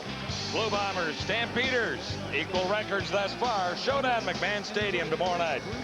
9 Eastern, Gordon Miller, David Archer, Glenn Suter for that one for McMahon. Important game for both teams. Shoveled ahead. Andre Ware with a page from the Flutie book. Now Kelly Wilshire comes up with his 2nd interception of the year, getting some playing time, and does a nice job to step in front of that Marvin Graves pass and pick it off in front of Chris Armstrong. And Marvin Graves frustrated. You know, his receiver did not fight back through the football. Maybe not a great throw either. Boy, you look at Toronto's depth with young rookies, and, you know, maybe after this play we can talk about it, because Eric Tillman and Don Matthews have done a terrific job upgrading the rookie Canadian talent on this team. Robert Drummond. A little bit of an option there from Andre Ware, and Swift Birch contained it well. Talking about rookies well, you got on the Argonauts. There's 3 on offense. Well, Jeremy O'Day and Chad Folk on the offensive line. Good job by Gravely here to not get fooled by Drummond, turn him back inside. But you got Kelly Wiltshire, who's played and filled in and done a nice job. Andre Kerwin, who now is starting at wide receiver. You got Matt DeBuck in the backfield. All new rookie Canadians to this team this year, who have all made a contribution already in 6 weeks at one time or another. So you look at this team that was good a year ago and how they've made it better. They've done a phenomenal job. 5 Canadians to get onto your roster in one season is something to be said about that. But when they are making contributions, it's really an amazing story for the Argonauts. You know, for Don Matthews, you know, it's easy to talk about the things that please you about their team, his team, because there's so many. But, you know, he really did emphasize that yesterday in our conversation, that, hey, look what we've done to upgrade our young Canadian talent. And it's true, they really have.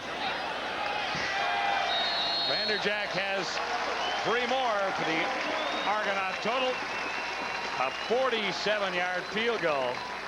And Mike Vanderjack, 4 of 5 last week, is good on 12 of 17 so far this season, with Doug Flutie holding. Flutie on the sidelines for the 4th quarter. Let's bring in Gino. John, I just talked to Doug Flutie a few minutes ago, and I said, tough to come out of a game, and he said, I hate coming out of the game. I don't care what the score is. I hate coming out. But you know what? He went on to say, the Alouettes are getting a little chippy right now. It's getting a little rough. They're going low. They're going at his legs. So he said, it's probably just as well I am out of the game. Well, that's his feelings, and that's exactly what you said he would be feeling. But I still think it's not a bad idea to get at least a little playing time for Andre Ware. Yeah, you know, how can you disagree with giving Andre Ware playing time? I mean, there's no great answer to that. Yeah, you probably should, but sometimes Doug just doesn't want to come out, and I don't blame him. The other quarterback comes off the bench as well, Marvin Graves, and he has Nigel Williams. Graves, though, an injury substitution for Tracy Ham. Out in the first half, Donald Smith wrapped up Williams there. Nigel Williams, 10 receptions for 104 yards on the season. 6 equals 71 last week. And he's been fairly active tonight. And like all young receivers, you know, he still makes some silly little rookie kind of mistakes. He's in his 2nd year. He's a great target, 6'4", 206. Made a great touchdown catch tonight, but he still does the little things wrong every once in a while, like not coming back to the football and hooks and outs. And, you know, that frustrates a quarterback like Tracy Ham. We talked about that before the game, and everybody knows he's hopefully going to be good with his raw talent. But will he have the discipline to be a really good receiver in this league? And there's a lot of little subtle things that you have to learn, and he hasn't quite mastered that yet. And when your quarterback tells you to come back to the football, you better listen. You might not see a whole lot of footballs come your way for a while. 2nd and 6. Graves won't get it away. Reggie Gibbons, 38. All over the Montreal quarterback there. But they've done a nice job with Eric Johnson tonight. I mean, they haven't brought him a lot, but when they have, he has really been able to get in and get some pressure. He's the one that makes Graves step up into the pocket, and when he does, Reggie Gibbons, who's been tireless in his pass rush, is waiting there to make the tackle and get the sack. But he should give half of that to his buddy Eric Johnson, because he flushed him up the middle where Gibbons was waiting. Whistle down on early movement. 3rd down punting situation for the Alouettes. 6:01 to go. Final quarter. Long night for the Alouettes, who fell behind 21-0 and 35-0. Actually, it was 36-0, I believe, before they got their first point. Well, this is one of these games when you're winning like this, you have to really talk to yourself to keep the intensity level up. So you go full speed and you try and prevent anything happening to your players. Pinball looked for a block and got it to turn the corner. But it was a long run for a 5-yard gain. Alan Wetmore leading the Alouette tacklers once more. A 42-yard punt. Less than 5 minutes remain in Toronto. Well, now, are you sure there's any fish in here at all? Because we haven't latched into one today yet. Tired of sitting on the sidelines? Want to be part of the game? Be offensive. Be radical. The CFL is back and more radical than ever. The action never stops. It's hard-hitting, high-scoring football. Get in the game. Wear the attitude. Come on, go, go, go. Woo! Be offensive. Be radical. CFL football. Get in the game. You have any more popcorn? How mad do you think she's gonna be? She's gonna be fine. Get in there. He's dead.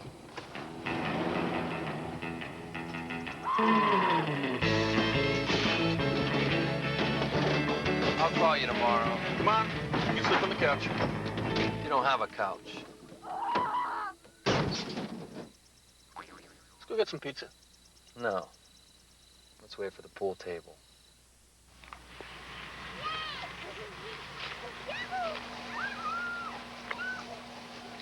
You remember Jay. He still doesn't say very much, especially when he's enjoying his McCain soup fries. And he doesn't seem to care that they've only got 5% fat because they still taste great. McCain Super Fries, deep-fried flavor and crispness with only 5% fat. For the strong, silent type. Linebacker Ray Bernard happy to be back home. He was born in Laval and traded from Calgary this week. And he had to duck the block of George Namaco coming up shortly.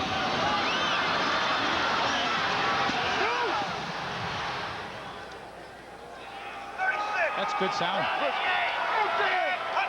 Argonauts have their hands on the football one more time. This is Andre Ware at quarterback. Away from the initial pressure of Birch. Slowed down, but still standing and still running. Able to step out of bounds. After a gain of 7, maybe 8 yards, Paul Randolph finally forced him out. Well, not surprising that Andre Ware is a terrific runner as a quarterback. John Jenkins, of course, at the University of Houston. The Cougars had the run-and-shoot style of offense, so Andre Ware was asked to do what he just did on many occasions in his Heisman Trophy year of 1989. Andre Ware started in the Canadian Football League elsewhere. And did not look good. In Ottawa or British Columbia, really. Right. 4 starts for BC last year and didn't lead the Lions to a great record at all. Robert Drummond is still in there, churning out the yards. 4 touchdowns in the opening half for Drummond. Swift Birch has had a big night tonight. We've mentioned his name a lot. He's an ex-Argonaut, too. Number 90 in on the stop there. No, you start talking about players in a game like this who maybe should get some playing time. I'm surprised, and maybe he's nicked up a little bit, that we haven't seen Matt DeBuck, the other running back that the Argonauts have. A little guy, kind of like Mike Clements, 5'7", only 170 pounds. But I expected to see some playing time from him tonight, and he is yet to be in there other than special teams. Blair on first down as Mitchell.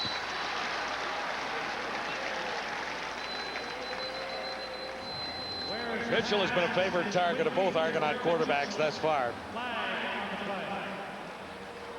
Marker is down, and this could be going against Montreal. Roughing the passer, Montreal number 90. First down. Well, and give Andre Ware credit because he could see this hit coming from Swift Birch. It's a little late. Here comes Birch on the speed rush to the outside. But give Ware credit. Watch as he stands in. He knows the hit's going to come. But he delivers the strike still to Daryl Mitchell. And, I mean, he got sandwiched between Payton and Birch. And that does not feel good. Another Argonaut first down. As a result of reception and penalty, the Argos are set up at the 36. 39-8. Argonauts on top of the Alouettes as Toronto will improve to 5-1. The Alouettes will drop to 3-3.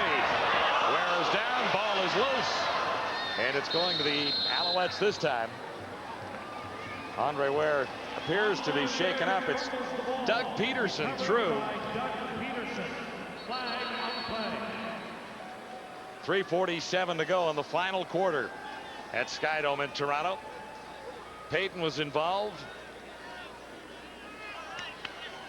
Well, here comes Elfrid Payton at the top of your screen, working on the rookie, Jeremy O'Day, and he just blows by him. Actually, he's going to make the fumble, recovery. Create the fumble on Andre Ware right there. Doug Peterson, if he'd have been able to get the handle on that, would have been a good foot race.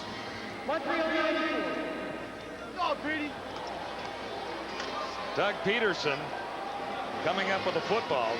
You know, I looked at Elfrid Payton historically today, and you know, the 2 years of the 6 years he's played in the Canadian Football League, that he's played all 18 games, he's had 22 and 18 sacks respectively. The only years he hasn't had truly productive years were those when he didn't play full season. So if they can keep him healthy for all 18 this year, you know, he has a chance historically to have a great year. 9 games in 96, he had 6 sacks. Alouettes have the football. Oh, Jesus Christ. Mike Soul gets his hands on it for the first time tonight.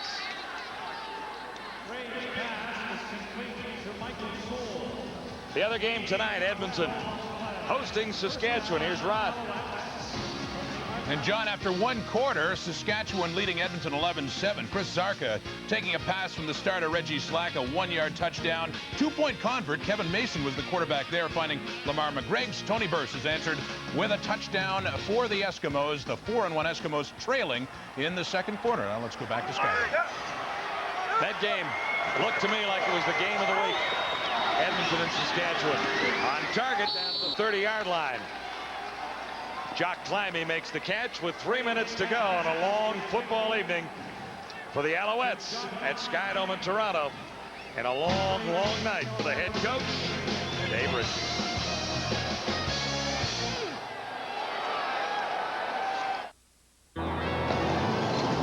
Hi there. Would you like to make a long-distance call?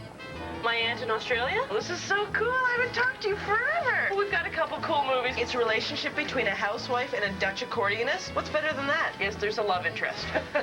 Who doesn't love film noir? She doesn't know what to do with her life? I've got really close to it. Dutch accordion music all the way through. And then things go drastically wrong. But read the book first. There's always something to say long distance. What are you waiting for? Yeah, it kind of does remind me of Uncle Ron. An ordinary hamburger and your Banquet Burger Deluxe. Either is good depending on what you want, which brings us to Midas Mufflers. At Midas, they have top quality Midas mufflers guaranteed for as long as you own your car. Or they have the Economizer at a very reasonable price and guaranteed for 1 full year. The point is, you get some choice in the menu, which is important. I like choice. I have one to make right now. I've made it. It's the way it should be. Midas.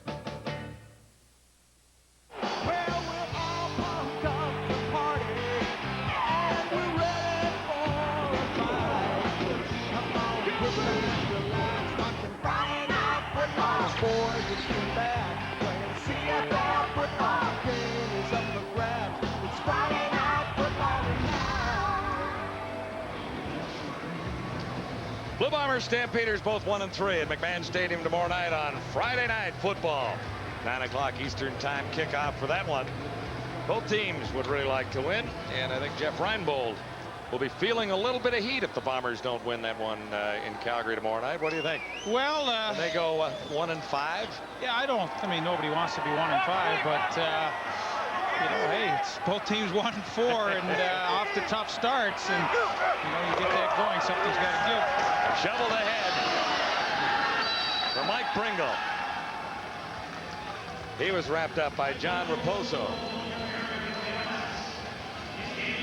2:38 to go. Long night for the Montreal Alouettes at Skydome, and that really is an understatement here. Dave Ritchie.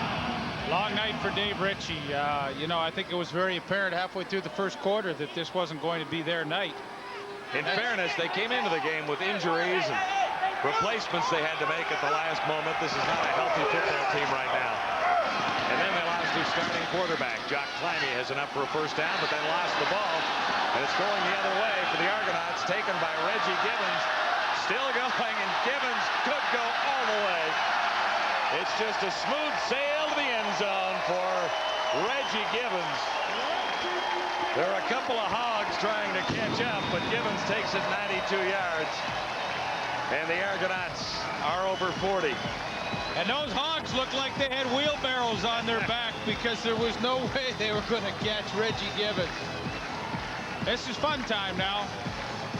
Well, Reggie will celebrate a 92-yard touchdown. The Alouettes would be just as happy to put this clock in fast motion here right now. If there's any way they can get off the field, they'd be happy to do it. It's 45-8. Climby made the catch, then lost the ball on the way down. Donald Smith might have stripped it away. Reggie Givens was there, number 38, to grab it. And then sort of ambled down the sidelines. Well, Bruce Beaton was chasing him. There was no way he was going to catch him. And Mike Sutherland wasn't going to get there. Mike Sutherland wasn't going to get the job done here. Not that they're supposed to. No. But I mean, that is tough. Well, it was a good read. Everything was nice. Jock Climby makes a good catch in the hole, and then the hit by Donald Smith and Johnny Harris. The ball's loose, and now the fun starts. There goes Reggie Givens, and it's apparent here he gets by Marvin Graves. Now it's a foot race, or is it? Sutherland. There's one hog, hits the dirt. Keep her going. Right in the trough. There's another one coming. Oh, he's gonna, no. He's just not in that sprinter's mode right there.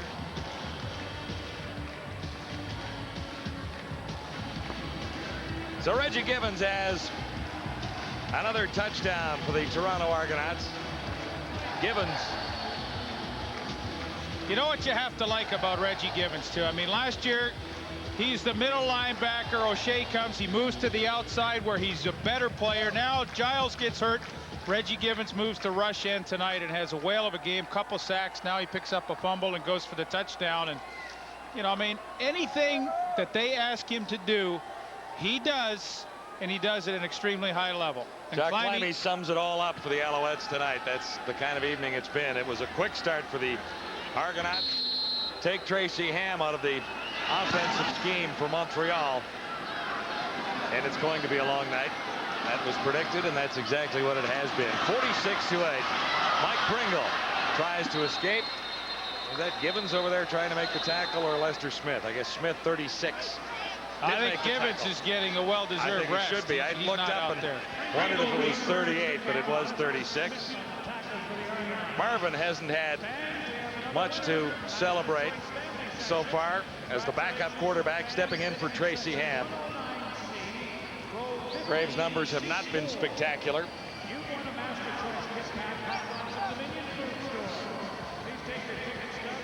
For the Alouettes, it's on to British Columbia next Saturday night with a record of 3 wins and 3 losses after a 3-0 start. The Argonauts will be in Calgary at McMahon Stadium next Thursday night for Week 7 action.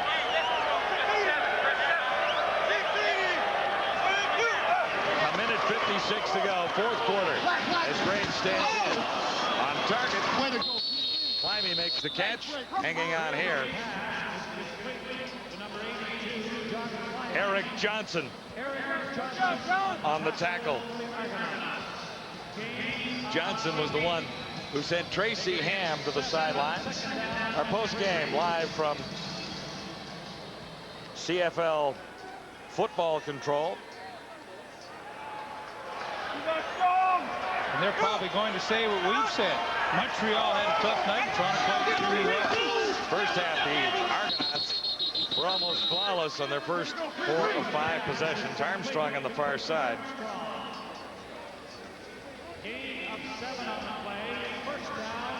Said Graves hadn't had a big night statistically, but may I correct that a little bit. 15 of 24 for 200 yards walking in. They aren't outstanding numbers, Leaf, but coming off the bench and trying to get something going.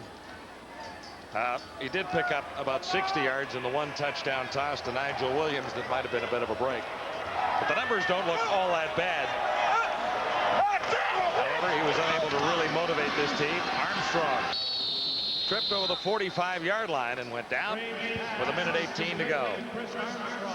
Kelly Wilshire there to pin Armstrong. And Brendan Rodgers now getting some playing time at middle linebacker for Mike O'Shea. Kelly Wiltshire now in the ball game. And I'll tell you what, as a nickelback, he has done a nice job. There's Brendan Rodgers, a career special teams player. Doesn't get to play a whole lot on defense, and kind of fun for him to get in the game. Argos feel as Wilshire might have the speed to be a cornerback in this league one day. He's a great nickelback right now. Climby again. Climby with 12 receptions in a loss to the Edmonton Eskimos 2 weeks ago. LPGA, the Maurier Classic, noon Eastern time. Join us for that. LPGA stopping at Glen Abbey. Not a bad day on the network tomorrow. The LPGA, the 4th major for the women. We got quarterfinal action from Montreal at the Maurier Tennis tomorrow afternoon and tomorrow evening, and then Friday night football with Winnipeg and Calgary. Pretty good day of programming. 2nd and 10. Alouettes at the 45. With a minute 2 on the clock. Marvin Graves knocked off the ball a little bit and then looked to find Pringle, but there was tight coverage there again by Eric Johnson. Johnson making his 2nd start. You know, I asked Don Matthews about Eric Johnson yesterday, and how did he fine-tune his skills at training camp. He said, well, what we told him to do was to watch Ken Benson and learn from him. And he said after a few weeks we'd look out there and we got 27, we got 37. We really couldn't tell who was different. So when they bring him into the lineup as they have done tonight with an injury situation, they feel like they haven't missed anything, and he's had a big game. Play action fake. Graves over the middle, and the target was Wright. He got tangled up with an Argo defender. I'm not sure exactly which one it was. Brendan Rodgers was in the area. So was Eric Johnson. 46 seconds on the clock, and this thing will come to an end mercifully for the Montreal Alouettes. Oh, Brendan Rodgers right in the middle of your screen. He's just looking for somebody coming across the middle at this stage in his drop, and they just kind of collide. Some people say, well, is that interference? To me, it's just incidental contact. And I would think there was the perfect call there, no flag, because I'm sure like that Brendan no flag stuff. Brendan didn't see anyone coming to his right. Argonauts ready to wrap up their 5th win of 1997 and take 43 seconds off the clock. Argos in defense of their Grey Cup. Doug Flutie played 3 solid quarters. Didn't really want to come out of the football game, but felt maybe it was about time to take a little bit of a break after racking up all the points necessary. Make way for another Heisman Trophy winner, Andre Ware, to come in and get a little playing time.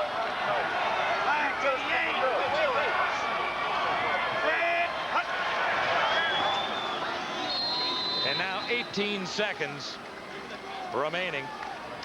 Montreal Alouettes dropped to 3-3.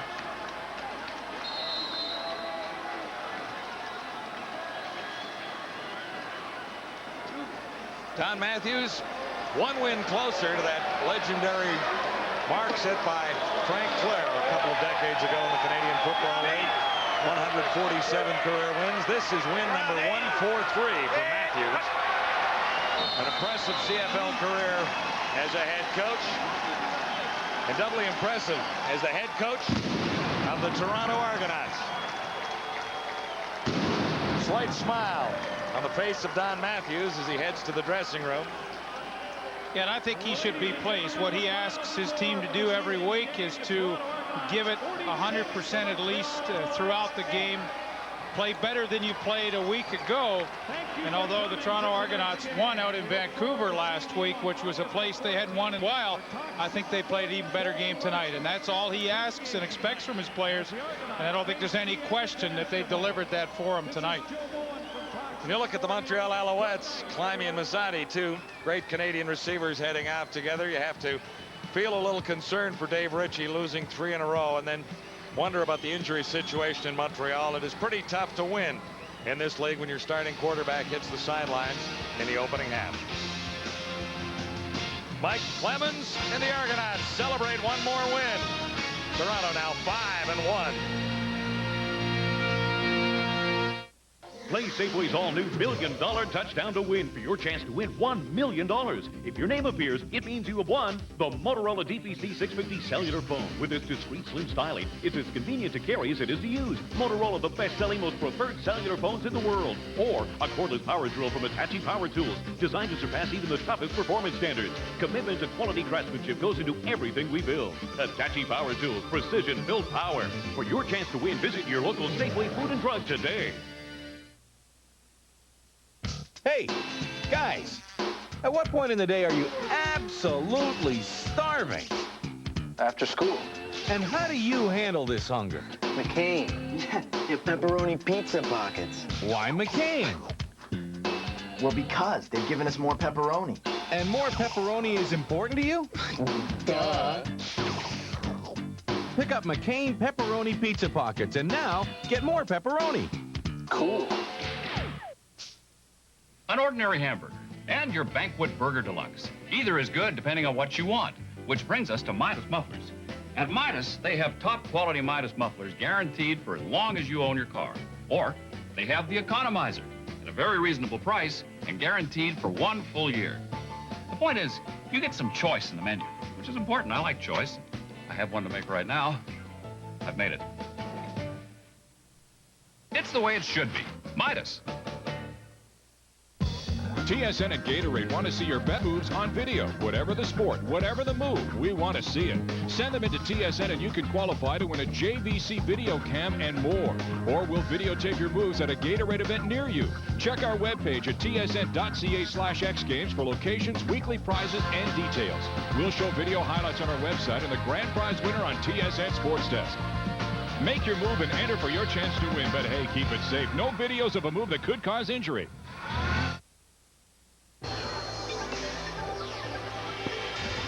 Time now for the TSN Turning Point. Had to be a Robert Drummond play, Leaf. Yeah, I would think so. The second of 4 touchdowns on the night for Robert Drummond, and the one I think he would be most proud of. Short yardage situation, cuts it back against the grain. A huge opening, and Drummond into the end zone. And boy, what was a Toronto pasting of the Alouettes tonight. Cash donation will be made to the Canadian Coaching Association on behalf of TSN. Robert Drummond, the outstanding offensive player in the CFL a week ago, has 4 touchdowns here tonight. He'll join the panel when we return to CFL Live.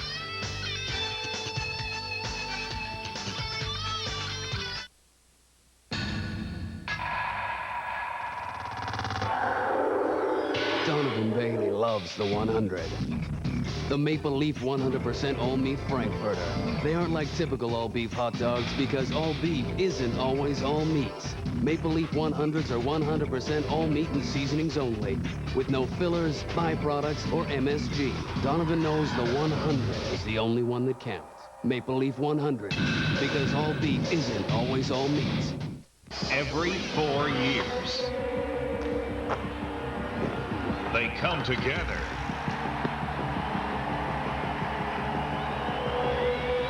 to face the challenge. The game of a lifetime. To become the best. 1997 Canada Summer Games begins August 9th. TSN.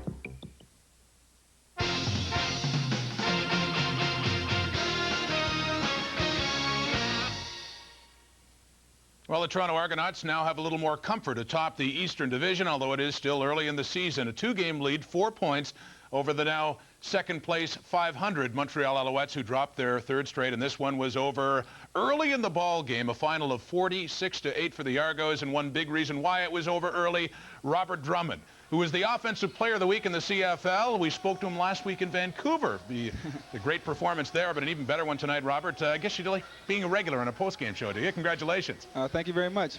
Just tell me about this game and how much more comfortable you seem to be, game in and game out, the way you are being used right now by Doug Flutie. You're definitely the primary guy. Well, right now it's very comfortable to have this game over. You know, Montreal was our East foe, and we knew we had to come in here, and basically this was a 4-point game. That's what we were considering in the game. You know, because they were on a losing streak, and they basically were a scalding dog coming in. So if an animal's wounded, you know, they come in, they're gonna sit here and try to make a lot of big plays and actually try and take the game away from us in our home facility. So we just basically had to go out there, relax, play our game, you know, and really not let Montreal come in here and get the upper hand on us. Hey, Robert, Marty York, you're on the TSN airwaves lately more often than Leif Pettersson. Yeah, I'm beginning to believe that. Robert, after a third of the season now, you're easily the leading candidate to be the most valuable player in the CFL. Do you give any thoughts to things like that? You have 11 touchdowns now. You know, that's something I really never worry or think about, you know, because right now I've been in the CFL. This is my 4th year, and I've been to the Grey Cup like 3 times, and that's what I'm trying to get back to. But as you said, it's early in the season. It's very early in the season. A lot of things can happen. So I'm just going to go out there, keep playing every game as hard as I can, you know, and let the rest take care of itself. Robert, it's Les. How you doing, Les? Not bad. Can you tell me what Montreal did to you guys defensively? Did they try to play you guys like the last 3 teams played you, or was it more man? It seemed as if they were going a lot more man tonight, you know, but the last 3 times we played Montreal, it's basically been blowouts. You know, for some reason we seem to have Montreal's number, you know, but that's something we really don't think about going into games. You know, we know Montreal, as I said before, is our Eastern foe. And they're a team we really expect play tough. They're going to look at this game, Phil. They're going to understand what they did wrong. And the next time we play Montreal, it's going to be a war. Robert, it's Bob Obilovich here. Hey, Bob, how you doing? Good. I wanted to ask you, I mean, we see what's happening with your offense. Doug's using all you guys underneath a lot on the crossing routes and the delays and the shuttle pass and all that stuff. But you don't seem to be going down the field at all with any of your routes, with your wideouts and even your slots. So is that really the way your offense is designed, or is that just something that the defense gave you tonight? Right now, our offense is designed to take what the defense gives us. You know, a lot of teams are sitting in zone and just dropping guys back deep where we can't get the ball down the field. You know, so we have great athletes on offense. So we just dump the ball.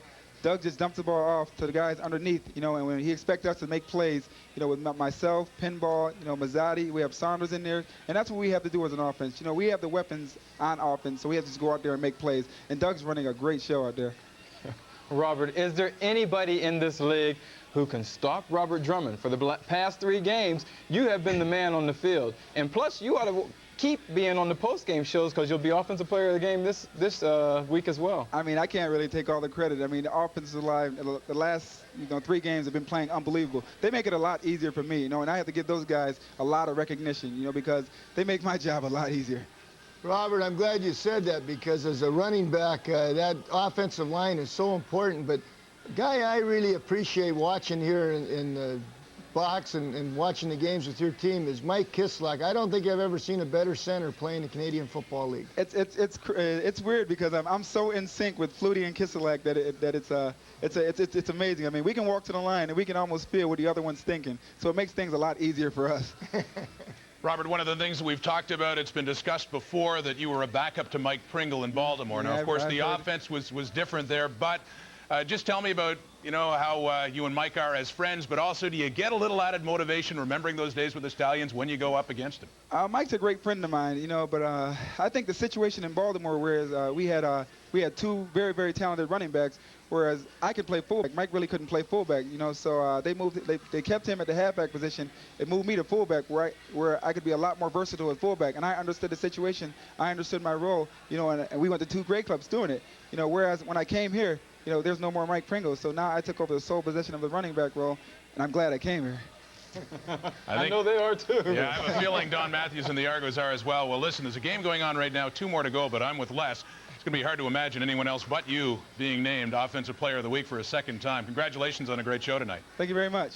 Robert Drummond with 4 touchdowns on the night. By the way, after week 5, these were the stats for touchdowns. Drummond with 7, Mike Pringle with 6, but now I imagine Robert Drummond isn't going to be touched for a little while with 11 TDs and Pringle with none on the night. It'll be just sheer dominance. This one was over early in the game. And what do you do if you're the Alouettes right now? Well, I think Coach Ritchie and his coaching staff, you know, they're going to have to get together and evaluate their team's performance and try and figure out if they can make a change here and there to maybe improve. Offensively, they've definitely had problems not having a wide-up, but we've talked about that a lot, so I'm sure they're concerned about that as well. And defensively, you know, they got to look at how they're going to stop people. But keep in mind one point. they've played the two best teams in the Canadian Football League the last 3 weeks, so that says something in itself as well. And the best defense in the Canadian Football League tonight. For everything Robert Drummond and Doug Flutie do, you have to remember the #1 defense in the CFL belongs to the Toronto Argonauts. One of the leaders of that, Mike O'Shea, joins us now from Sky Dome. Congratulations on the game again tonight, Mike. And Don Matthews alluded to it. This defense is better than last year's. Would you say that's true? Well, we seem to be rallying quite a bit. We lost in Saskatchewan kind of perked us up, and the guys really fly around. Good game plan, and you got to give credit to the offense. We're really getting a good break on the sidelines, catching our wind. We can go out there, we can play every special team, and make tackles on defense and be fresh.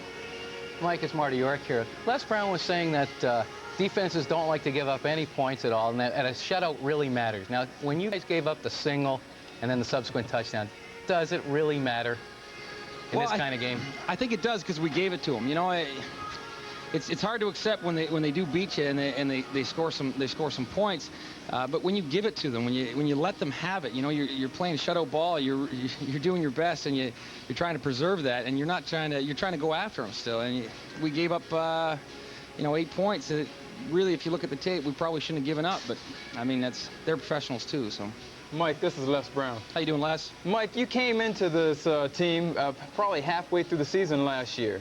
Now, because of last year's defense and this year's defense, which one do you really think is the best? Oh, it's hard to say. I think we're obviously better this year simply because we've got that time together and a full training camp. In my opinion, you know, I've had a chance to go through a training camp with these fellas. They have a better idea of what kind of player I am. They kind of know what I'm going to be doing on the field, and I have a better understanding of what the people around me are going to be doing.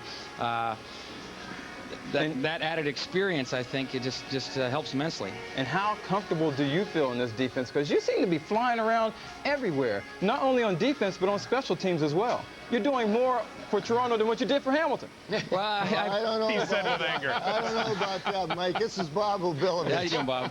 I mean, I saw you come into the league as a rookie and come in there and play like a veteran. So you've always been a good football player, and obviously the Toronto Argonauts thought enough to get you on their roster, and you're just doing what you've always done. And tonight, when you made that big interception there, had you talked to Marvin before the game and asked him to throw one in your direction? I tell you, good thing I didn't have to prove my athleticism. It came right to me, and I can't even believe you let this big lineman drag you down so easy. Well, I think, you know, he might have had me by the head, and I thought I was going over, but all not for naught. There it is on the screen, and right there, I think he's got me by the you face gotta mask. lower that shoulder when you get near the goal line. You Yeah, I gotta take a lesson from Reggie Gibbons. I think he ran what 80 yards that fumble return. He's an exceptional player. I tell you, it's so much fun to play with a guy like that. Well, you guys have a great set of linebackers. I think when you made that change last year, when Kent Benson went to the weak side and they brought Reggie to the outside this year with you in the middle, that's a pretty formidable crew. Well, it's a lot of fun. They're very active players. I think Ken Benson's the best weak side linebacker I've played with. And Reggie, as you see, they put him anywhere on the field, and he produces. He had 2 sacks tonight, fumble return for 80 yards for a touchdown. He's everywhere. And if you ask him to play Sam linebacker, he'll drop off into coverage and cover inside receivers. I mean, it's quite a talented crew around me, and I guess you got to thank the player personnel people for protecting me. Mike, defenses are better all around the league. Yours is the best right now. Doug Flutie talked about it, though. That's why there is more parity. With that in mind, how big of a win is this tonight? You move up by 4 points in the Alouettes, who just 2 weeks ago were actually a step ahead of you guys.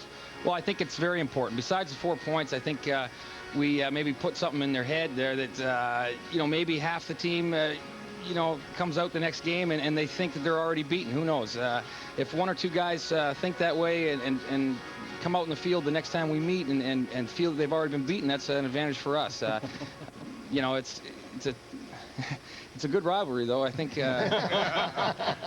Especially when you guys come out on top every time. Yeah. There's a lot of sucking up going on here, guys. Okay, it's enough. Mike, I have to ask you, do you feel personally you're playing better this season than last season or not? I don't think so. I don't think I've sort of reached my potential yet. For me, the adjustment is playing that cowboy front up in the line, and I think I'm getting better at it. And I think you know, every time I watch film, I see some things that I can do better. But it's pretty tough up there in the line. It's you know, I'm not carrying a lot of weight compared to some of those linemen.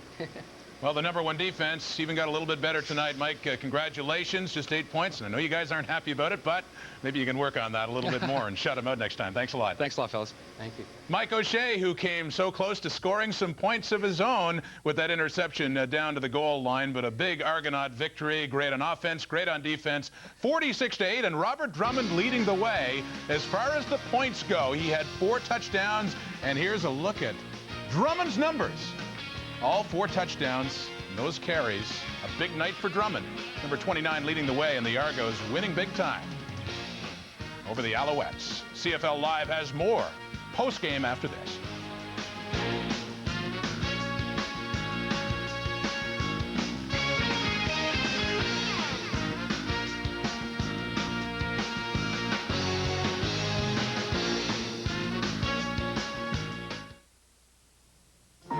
When Marie-Antoinette said, "Let them eat cake," did she mean McCain deep and delicious cake with a see-through dome that seals in the rich, moist flavor? So you can reseal it and put it back in the freezer until you just have to have another rich, moist piece. Try McCain deep and delicious cake. With the resealable flavor-lock dome, you can let them eat cake again and again.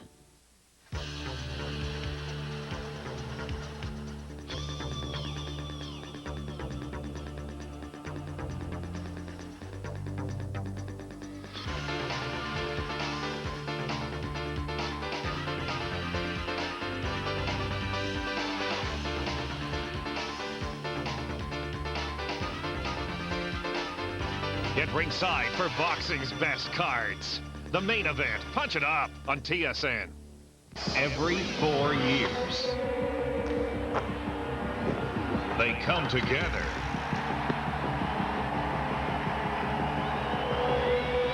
to face the challenge. The game of a lifetime. To become the best. 1997 Canada Summer Games begins August 9th. TSN. Tri-Nations Rugby. You'll love it. Saturday, Australia versus New Zealand. Then, Sunday, catch more rugby action as Canada takes on Wales right here on TSN. Sunday, Carlos Delgado and the Jays take on Travis Fryman and the Tigers. Jays, Tigers, TSN, Sunday.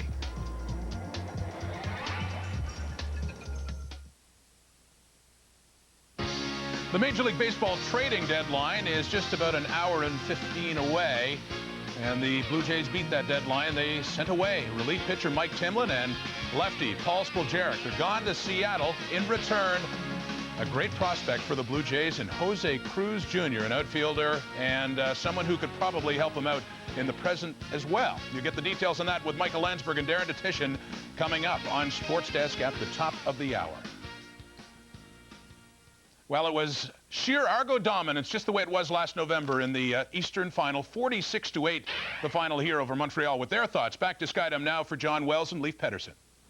Well, Rod, I just don't know where the Alouettes go from this point. I don't imagine that Tracy Ham is going to be available for next week's game from what we saw here. So now all of a sudden it's back to the drawing board and there are other injuries. So, I mean, this is a team that started 3-0 and has lost 3 straight. You know where they go? They go to Vancouver next week, and it's not going to be any easier for them. And, you know, it's tough. You lose 3 in a row like this, and you lose 3 actually ugly. I mean, it's tough to regroup, and next week's not going to be any easier. But Vancouver, you and I will have them on Saturday with Hamilton. Well, I think that's going to be rather interesting if you look at the Tiger Cats and the BC Lions. But let's roll in the stats and let the Alouettes fans weep about exactly what happened here in this one. Actually, Toronto really dominated a number of first downs early on, and then they opened up things a little bit to allow the Alouettes a little bit of respectability there. Those are not really a true indication of what went on this football field at Skydome right this evening. No, the net yards are totally misleading because Toronto dominated the game. Time of possession, which sometimes is a great statistic, sometimes not. Tonight it really was, because in the first half, Toronto absolutely had their own way. And hey, listen, this is a great football team. I said before the game, this is a tough team to bet against, and tonight they covered the spread so easily. And I mean, you know, hey, this is a great football team. Well, when you open up with a 21-0 lead and then end up by leading 35-0, there's really not much anyone can do. And when the #1 quarterback is on the sidelines, heck, it's over early. Makes for a long night at Skydome. Yeah, it really does. And Donnie Matthews, hey, this is a good football team. Dave Ritchie has to somehow try and regroup, get some guys healthy. Offensive line is in total disarray, and see what they can do next week in Vancouver. Good luck to the Alouettes in Vancouver next week. Let's send you back to Rod and the boys, CFL Control. All right, thank you, John and Leaf. So the Alouettes fail on their attempt to once again tie the Argos for first in the East. In the West, Saskatchewan's trying to do the same at 3-2 against the 4-1 Eskimos at Commonwealth Stadium.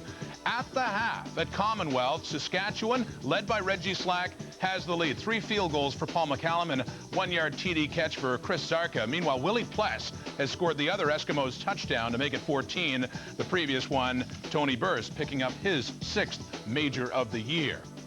Tomorrow night, it is Friday Night Football from McMahon Stadium in Calgary. The Stampeders at 1-4, struggling, taking on another struggling team from the East, the Winnipeg Blue Bombers. They are at 1-4 as well. And both of these teams need each other right now. We'll have it for you. 9 p.m. Eastern, 6 p.m. Pacific time.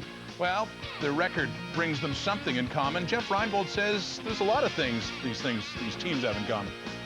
Their situation has mirrored ours in a lot of ways. They had one bad game in Montreal, or a bad half in Montreal, just like we had a bad half in the second half of the Hamilton game. I think the thing that's different about the two clubs is that they've got a core of veteran players. You know, you look at AJ and you look at Marvin Pope and Marvin Coleman and Alfred, and they've got a bunch of guys that I'm sure are not, this 1-4 start isn't sitting very well with. And then on top of it, Wally, who rarely loses a game in June or July at all, I'm sure they're going to be loaded for bear, and they're going to have, red backside ready to get after us. Well, Calgary, their record is 1-4, but they're a much better team than that. When you look at, some of the things that have happened to them, they've had some unfortunate plays, go against them. But, we kind of look at them in the same way, the people look at us. We're 1-4. We got a couple of problems and, things we're trying to deal with, and they got some things that they're trying to deal with over there. The veterans of the teams, called the meeting and got everybody in there, and to let everyone know that it's not over yet, and cut all the bickering and everything out. And it came at the end of it, we got a more positive thing out of everything, and so I think it helped everyone out. I think we had a great week of practice because everybody was positive about themselves coming out the meeting and bringing the positivity on the field. This team needs a kick and a swift ass. That's what they need, truthfully. And that's what we're going to give them. And that's what we're going to give each other. And that's what we've been talking about all week long, about, helping each other out, patting on the butt when somebody makes a great play. Just have some fun like I had fun last year. I had the best time of my life with the blonde hair and whatnot. And you know what? Come Friday, come check me out, because I'm about to have some fun again. That's what it's all about. Now, both teams are 1-4. Just because they're in separate divisions, though, doesn't mean they don't have anything to play for. Of course, they do anyway within their own division, but could be playoff spots on the line here early, Obi. Yes, all those teams that are in this situation, Hamilton included, with the way the playoffs are structured, the fourth best record fourth best team can cross over into the other division. So these teams are looking at this game, these two games coming up this weekend for those 1-4 teams are going to be critical games to look ahead to the playoffs possibly. I like the Stamps a lot in this game, and I think also Wally Buono gets a lot of credit for the fact that this team is in last place, but he's been able to keep them together. There's very little backstabbing going on there, and I know that a couple of the veterans, Alandra Johnson and Mark McLaughlin, called the team meeting, won't tell coaches what it was about, but apparently there's still togetherness there, and I look for them to beat Winnipeg pretty handily tomorrow night.